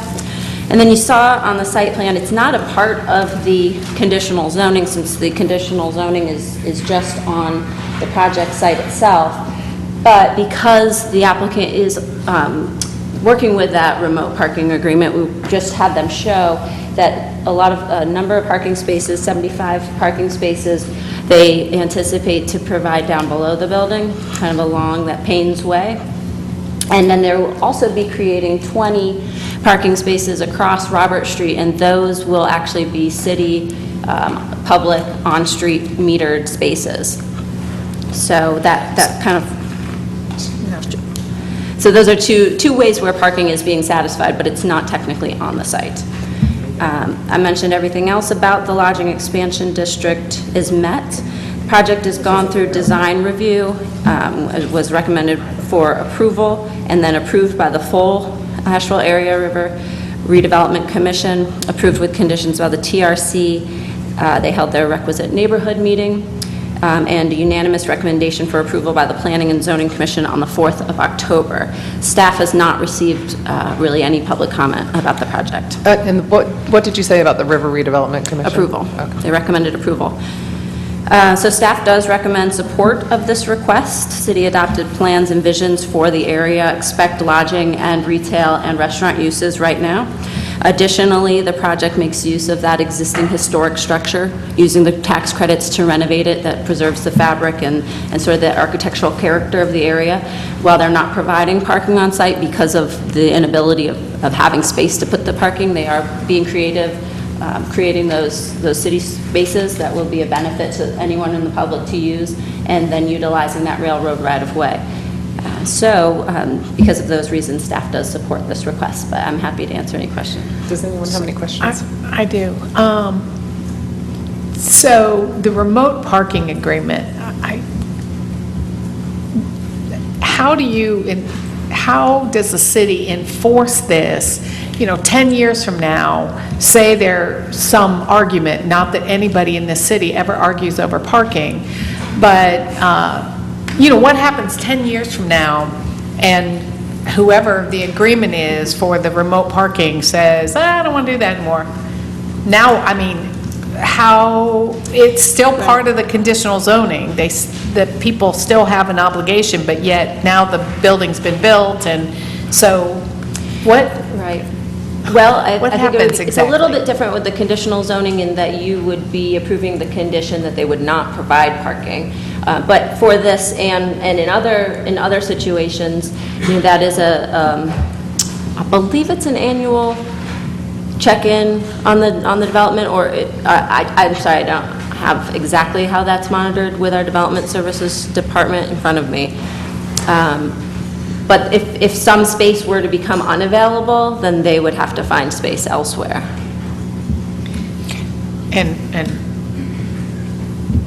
And they can't, then what? We look at Well, this the one River would Arts have been District. approved. This would have been approved with the condition that they would not be providing parking on site. We've had a previous or other situations where we have applicants come in and there's not parking on site, and they would have to get a variance. And the hardship is that this is an existing site with this building that's been there since 1923 or whatever year, and that with the grade change, there's simply not the space to put the parking. So that's a topographic site challenge that any applicant with any use coming in would face. We did actually have an approved level 2 for this site a year, 2 years ago, that was going to have to, could not get a final approval until they would go to the Board of Adjustment for parking reduction. And maybe you said this, and I just missed it. So the remote parking agreement is for that area behind the building, is that right? Right. And so so this is an agreement with whoever owns that? Norfolk Southern, I believe. Norfolk Southern owns it, okay, all right. The memo It just could be didn't- with anybody, though, but No, I that's get the that. plan. I was looking back at the memo, and I don't think the memo, unless I missed it, the memo didn't say that. So, okay, so it's not public. And would those spaces be for the exclusive use of the hotel, or would those be public spaces? Because this request is going to be to not provide their parking on site, the staff hasn't gotten into the particulars of how that agreement will work. I know the applicant has been in a long negotiation with Norfolk Southern about how that will work, so they'll probably have more information. What we would do would be a condition of the zone, prior to receiving a zoning permit, when it goes to final TRC, that we would want to have more detail on how that would work. This condition is written so it's for those uses, not for the public. Sounds like that's something we could hear more about from the applicant. Does anyone else have any other questions for Jess before we hear from the applicant? No. No. Keith does not. Okay, thank you.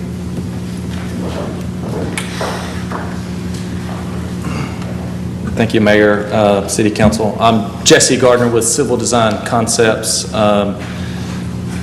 I want to thank Jessica and staff. We sort of started working on this project probably around July. The CZ process that you recently adopted for lodging expansion sort of promotes a collaborative effort. Start off with neighborhood meetings, work our way through the various design boards. It's great to be a part of that process. It's always give and take. We went through many iterations just to even get here tonight. As she mentioned, we went through River District Design Review, Asheville Area River Redevelopment Commission, P&Z, TRC, and this is probably the first project I brought that had unanimous approval on all of those, which I thought was a little odd. But we get to bring a lot of projects to this point. So I think Jessica did a pretty good job of explaining the site, our conditions. Let's sort of jump into parking. That is a question we wrestled with early on because we're making a large investment in a piece of property that needs parking spaces. We have secured a long-term lease with the railroad who owns that right-of-way. Similar to Payne's Way, this is nothing more than an extension of that. We plan to improve it. We plan it to be parking that supports this project. Could that go away in the future? Maybe. Yes. I think long-term, I'll try to speak for the owner, we'll probably look to secure that and purchase that right away. Right now, we are paying a lease for it. So we plan to further that dialogue with them of can we purchase it, because that's been done with railroad. Everything with the railroad takes time. We also own the property across the street from us. It's not part of this application, but there is property across the street. Could we build some sort of parking structure if that parking ever got took away? Potentially. So and then we have other options potentially on the site that we'd rather not build a separate structure when we're pursuing tax credits for a historic structure. But if parking got took away, we have other options. And then we always have options of talking to our neighbors and securing, similar off-site parking arrangements. But we'll have a use. We'll want to make sure our occupants have parking to sort of serve the purpose. So it's in our vested interest to always make sure we have parking too. As Jessica mentioned, we had this previously approved for more of a retail use. and retail actually requires a little more parking. So a hotel use, lodging use usually is a little less parking requirements. I think it's 1 per bed. We're meeting more than the minimum currently with the current design. But I want to introduce Jay Lavelle with White Partners. He's the developer, so I want to let him to present a few things, and then we're both here to answer any other further questions you may have. Yeah, thank you, Mayor and Council. I'm Jay Lavelle, White Point Partners out of Charlotte. We get excited about projects like these, so I specialize in historic rehabs. I'm working on a handful right now, mostly in the Charlotte area. But we found this one, gosh, about a year ago, and have been working on it for quite a while. It's a great building, great bones, love the character. That's what we want to preserve, and that's what we try and do with these old buildings. I mean, you can't make them like they did, and you can't recreate it, so it's really neat. We've been able to partner with a really cool boutique hotel group that's out of the Northeast. I can't share who it is. I think everybody would be excited, but why we like them is because they go into buildings like this and they ingratiate themselves within the community, and they bring out the full color and character of what this building was. They're doing a hotel right now up in the Northeast. They can't be here, but they're renovating and opening an old department store, and it's a sub 50 unit deal, 50 hotel room deal, and they're going to have about a 50 restaurants, 50 seat restaurant there too. So we're excited. I mean, this is something where we want to keep everything local as possible. We want to keep the character and the fabric of the River Arts District. We want to have local uses, i.e. local restaurant, local retail, and support the area. And we think it's a really neat niche, that there is nothing that exists like this in the River Arts, and we'd like to provide it for folks. But we're really excited to work on this, and happy to take any questions. When you say you're willing to support local businesses, and will you make a commitment to put these retail spaces, have local businesses in these spaces, or That's a great question. Just a general statement? You can lead a horse to water, but I mean, I can't make local businesses actually, Well, I'm sure we can find local businesses. That's what we would like to do. We're in preliminary discussions with several local restaurant folks, but we'd love it. We'd love for everything to be as local as possible. And also, though we can't know the name of the hotel, would they commit to paying a living wage? I know that they've discussed it. I think that like I said, they love to do as much as they can for the local communities that they're in. So I think that's definitely under consideration. I can't make that commitment, but that's definitely under consideration. I've got 2 questions. Number 1, the long-term agreement that you're negotiating with the railroad. Yes. How can you tell us how long-term that is? It's essentially in perpetuity. Now there is a termination right that the railroad has, as with all these leases, but it mirrors the one that's down the way, like as Jesse said, with where the wedge is right in front of that. So if it gets taken away, there's a good reason, and we're all in trouble probably. It's probably the best you can do with the railroad. Yes, and they've been great to work with, but yes. My second question has to do with the renovation, and I think it's great. I mean, we love it when people come in and reuse old buildings instead of tearing them down, so that's fantastic. Can you talk a little bit about the energy and water efficiency measures that you might be implementing as part of that renovation? If you were here earlier, you heard an extensive discussion about energy, so you know that it's important in this community. So I don't know if you can talk about that at all.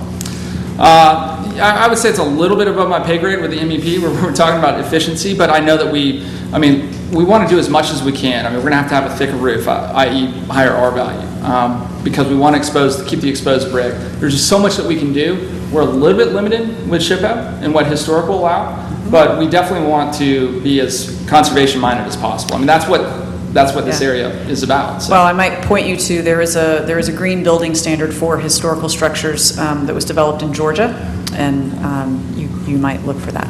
Okay, thank you. Any other questions? I had one more question. There's a mention of a penthouse suite on top of this. It wouldn't actually be a suite. It would be a rooftop amenity. Okay. But this would be something that would be rented through the hotel? Or? Yes. Yes. And with historic, we have to pull it away, so there are certain things that can be visible from primary viewpoints and certain things that can't, so we'd have to pull it back. So it's not visible from Robert Street.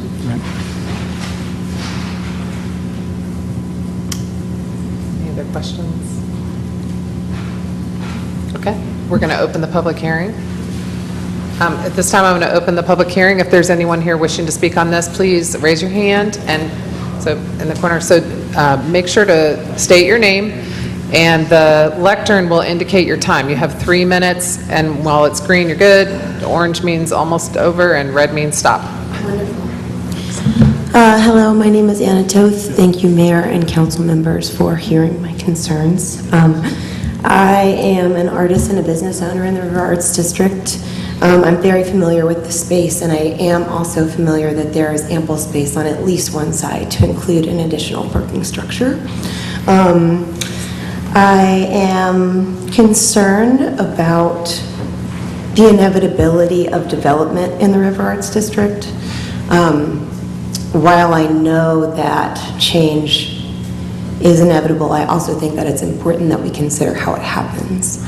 And if you think about the fact that Western North Carolina artists and art galleries generated, I'm citing a Citizen Times article right now, I believe it was $76.2 million in the year 2011. As we diminish the integrity of that community and the availability of space to artists, we will also then diminish the revenues generated by that source. That's all. Thank you for hearing me.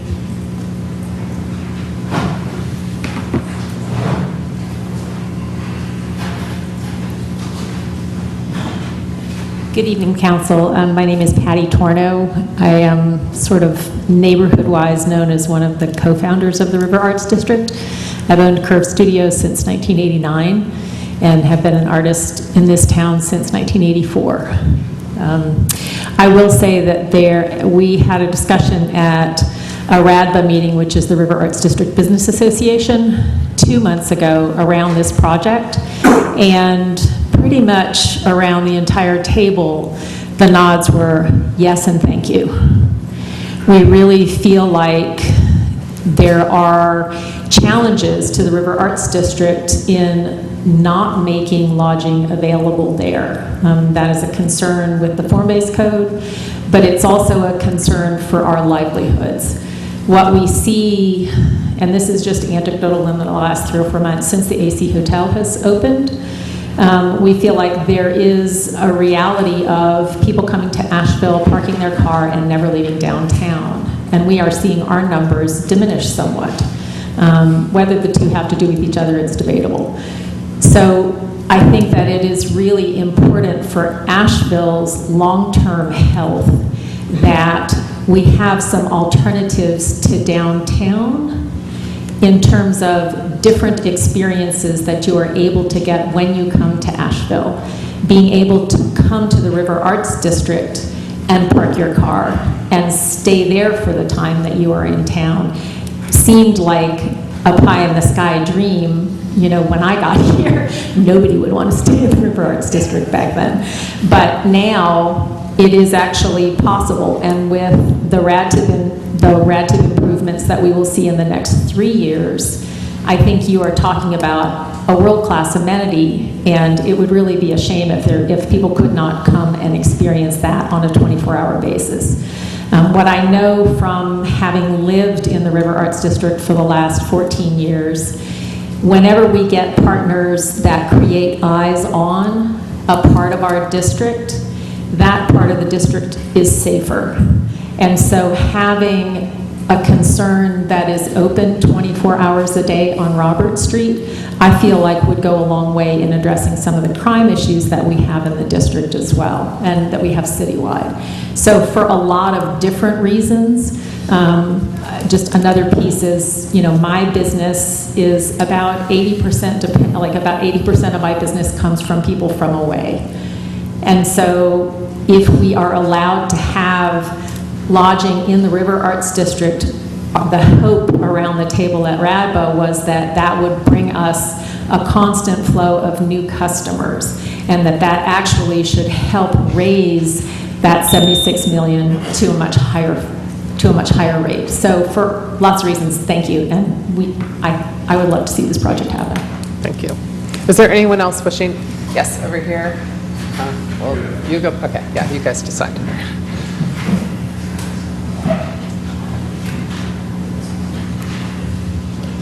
Hello, my name is Rusty Bryant. Thank you for the moment. My son owns 1 Robert Street where the Hatchery Studios are, and we've been here about 6 years. I've been in this building. It's quite amazing. It reminds me of the torpedo factory in Alexandria, Virginia. I mean, and it goes back a ways. So to have someone come in and invest in renovating it, I think this would be a boon for the RAD. And I will sort of second Patty's comments that having walked up and down Robert Street a lot, this building renovation would add a lot to that area. And I can only think that having a residency or hotel in the area could be positive. Certainly for the activity, you know, for our property down at 1 Robert Street, the hotel would be a very positive thing. Thank you. And now you, yeah.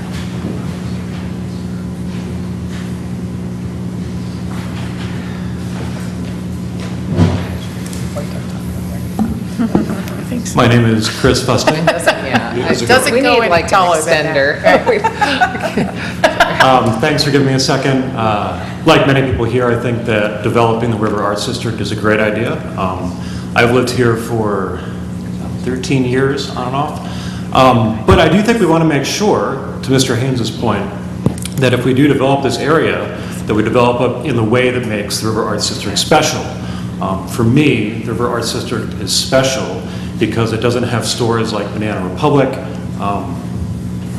What are they called? What else do we have? The Gap. Panera Bread.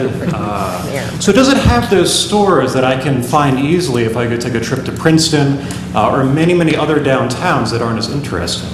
And the developers said that they would do their best, you know, to bring in small businesses, and they would do their best to ensure that the hotel can provide a living wage for people. And I think especially in a time in Asheville when many younger people who work in the service industry and in retail and in hospitality are struggling to find housing for themselves because of the rising cost of housing. It's very important that they be paid well. And it's also very important to all of us that we have the kind of development that we want. So I think the developers could make more assurances, real assurances to us that these will be local businesses and they won't be whatever the market wants. Because I think the market would love to put those stores in the River Arts District right now. And I'm not sure if we just want to let the market decide what that place becomes for us, because I think we know what we want it to be. Thank you.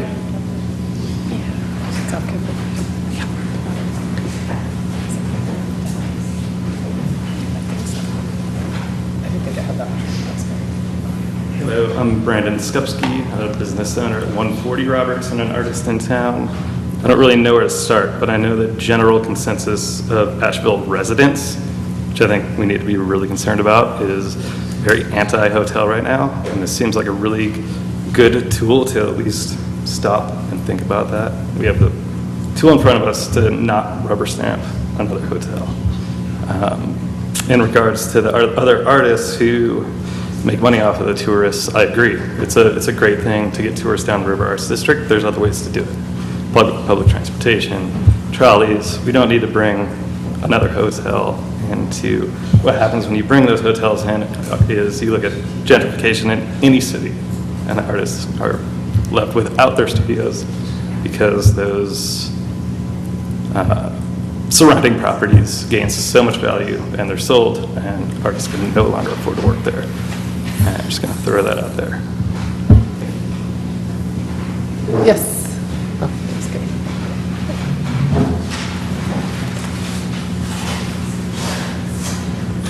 Hey, Manley Nelson, Mayor and City Council, thank you for your service. I think anytime you get a chance to, I guess to put this in a little bit more context, I know the city commissioned a consultant to find out where we should do development in this city, and we found out, oh, it's on the river, where everything's undeveloped. So the development's going to come, and I guess talking about this STR stuff for years and realizing we didn't get ahead of that, we're not going to change the markets. We're not going to, be able to,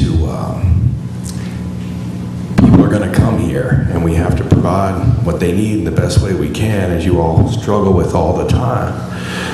So, although the sentiment is anti-hotel in general, I think when you get an opportunity to do something that can be beautiful and historic with companies that are known to do great jobs at doing that, I think you have to, really consider that as an opportunity to make the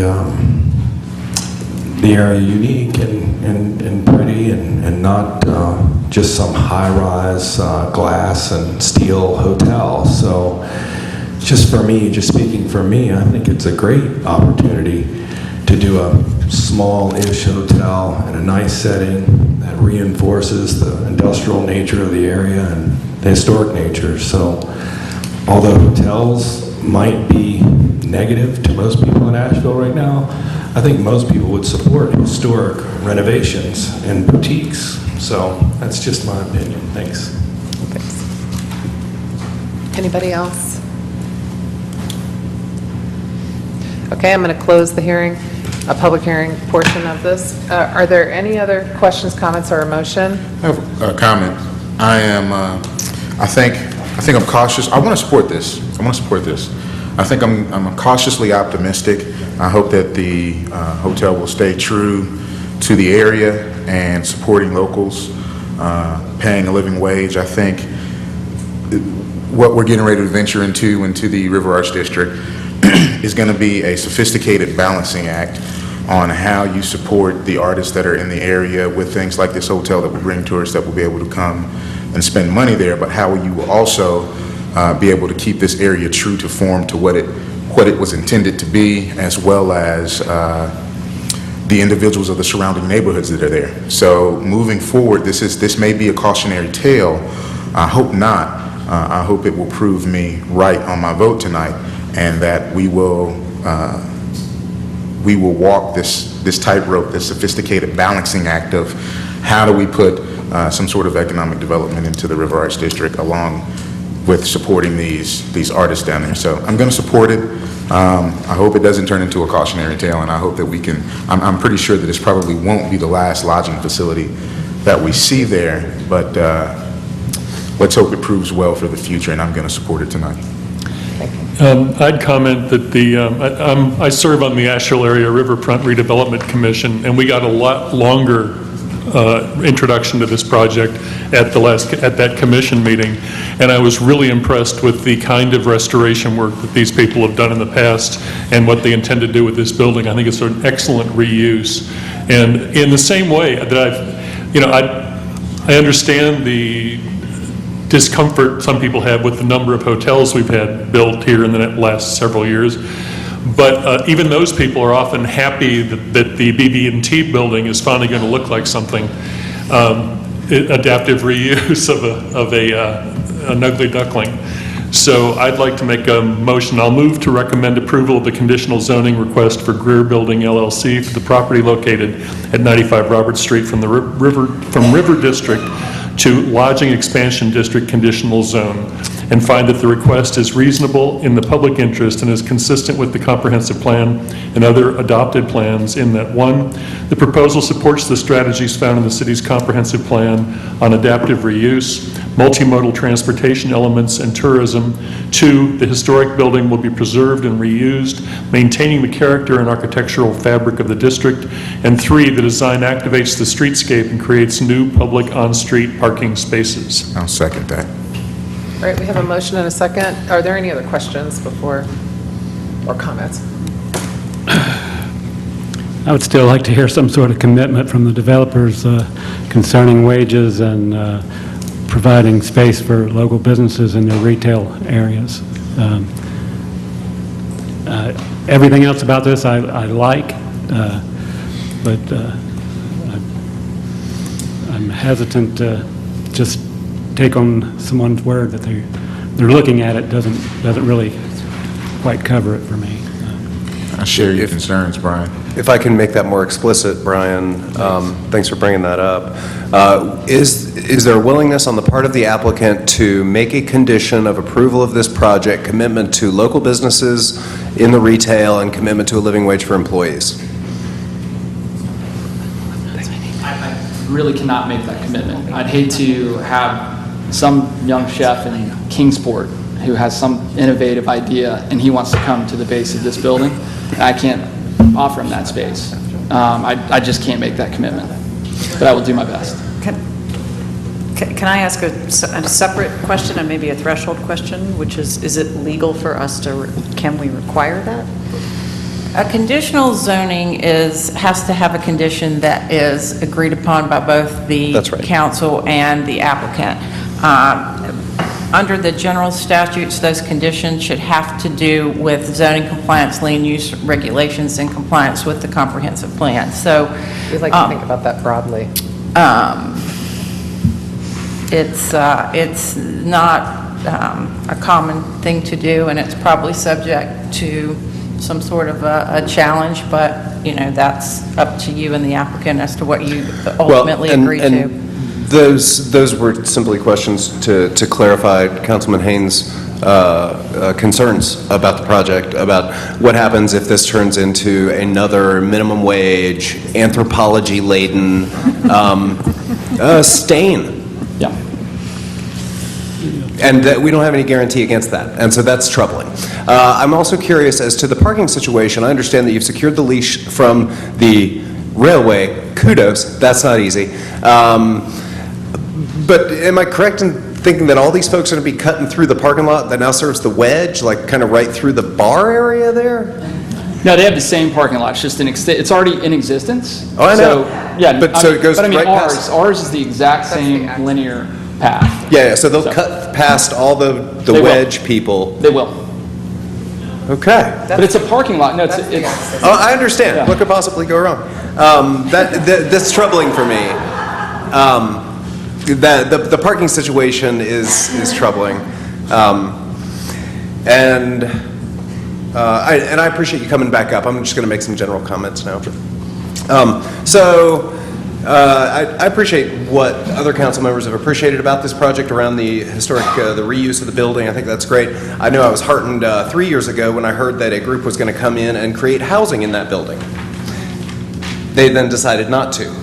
I think there might be more money in tourists than there are in locals.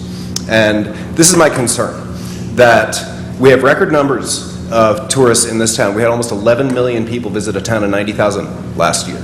11 million people visiting a town of 90,000. It's hard to wrap your head around.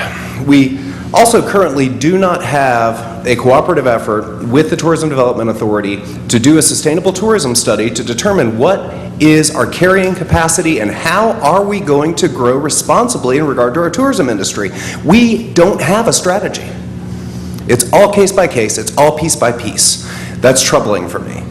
And so it's a question of who are we going to be as a city. People like coming here because we made a city that we like. We like it here. We like living here.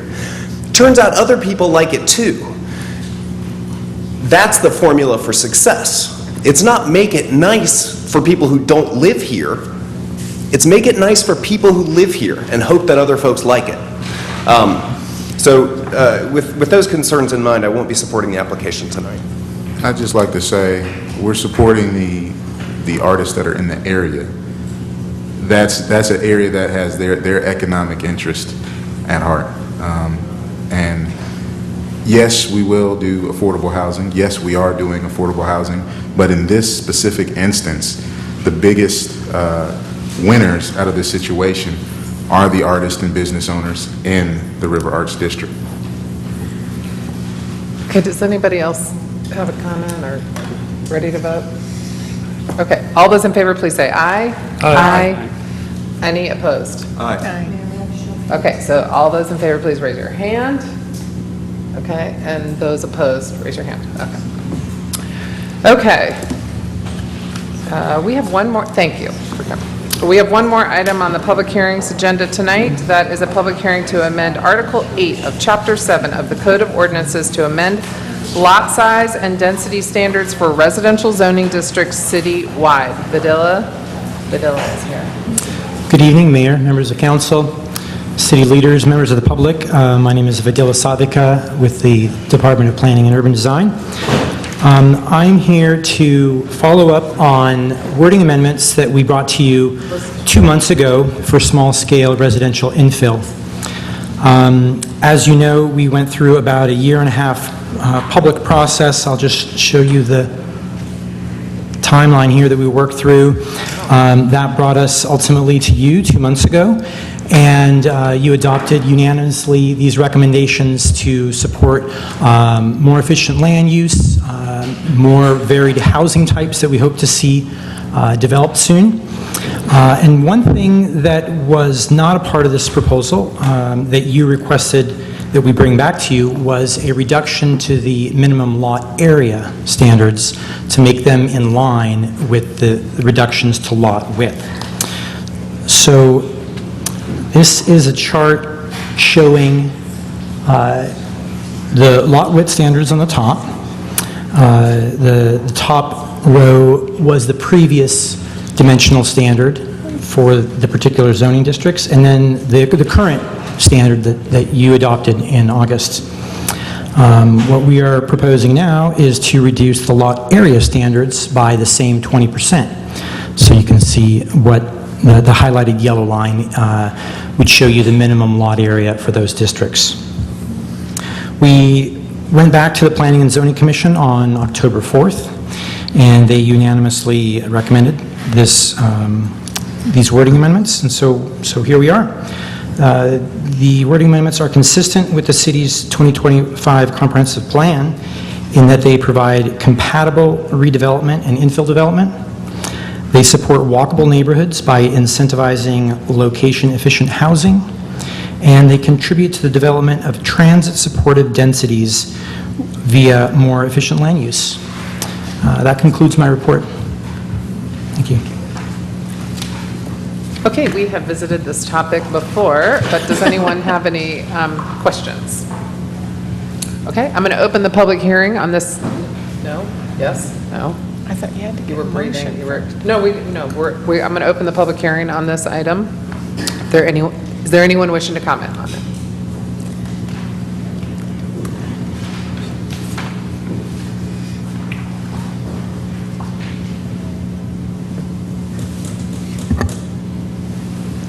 Hi, I'm Annalise Mundy, and I would like to address the commercial zone in the River Arts District Neighborhood Transition District along Craven Street.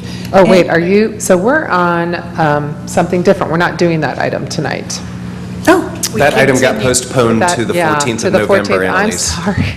I'm sorry, we're doing lot density citywide. Okay. But come back on the 14th and we will be ready to do that, we hope. Anyone else wishing to speak on this item? Stephen Edge, live in East West Asheville. Thanks for the opportunity to come here and comment. So I live in a neighborhood that seems to support this overall from a density standpoint. It is part of our vision overall. I think from an overall city standpoint, it's kind of like short-term rentals. It's hard to say one size fits all for everywhere. That's something the council took away from last meeting.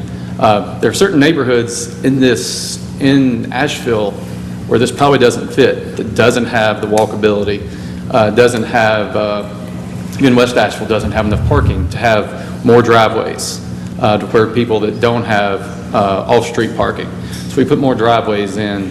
How are we going to still maintain the off-street parking that people need because they don't have that at their house that was built, X number of years ago that just had on-street parking?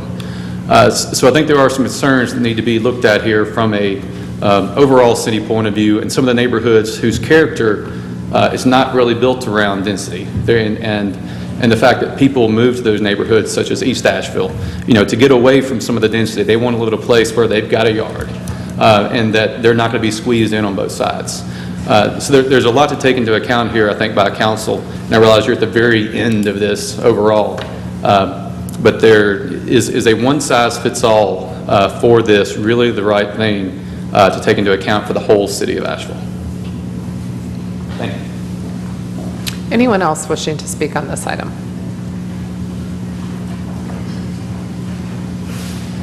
Might as well. I don't know if I spoke clearly on the mic earlier. Is that all right? Okay, Manly Nelson, again, 54 Albemarle Road. I've talked to a number of my neighbors in the Albemarle Park area about this, and not that I have a consensus or speak for them at all, but most folks feel like it would be fine because it does increase the walkability, and I think that's the end result for us over there, is we think it just increases walkability. That's it. Anybody else wishing to speak on this item? Okay, I'm going to close the public hearing. Do I have questions, comments, or a motion?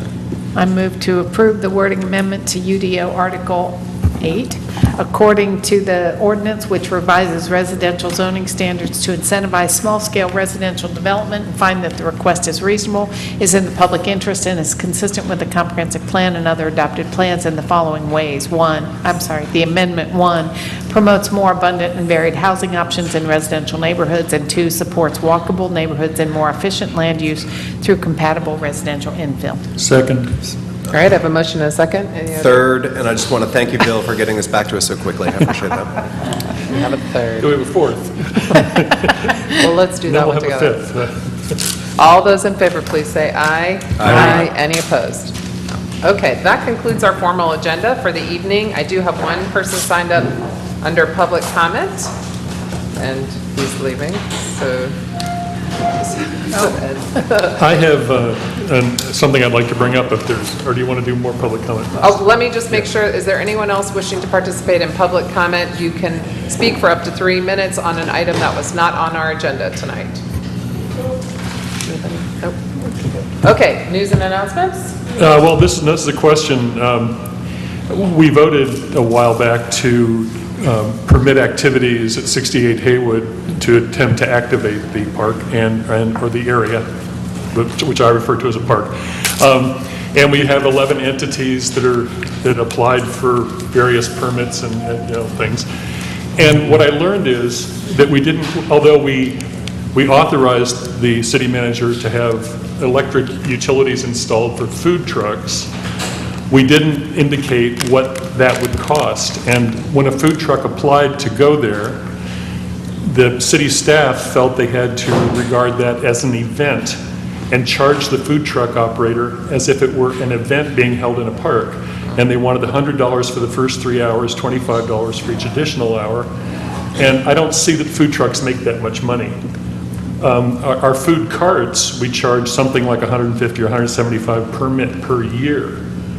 So I wondered if the council would either waive the fees in this initial period like we did for the other events, or some sort of reduction in the fee.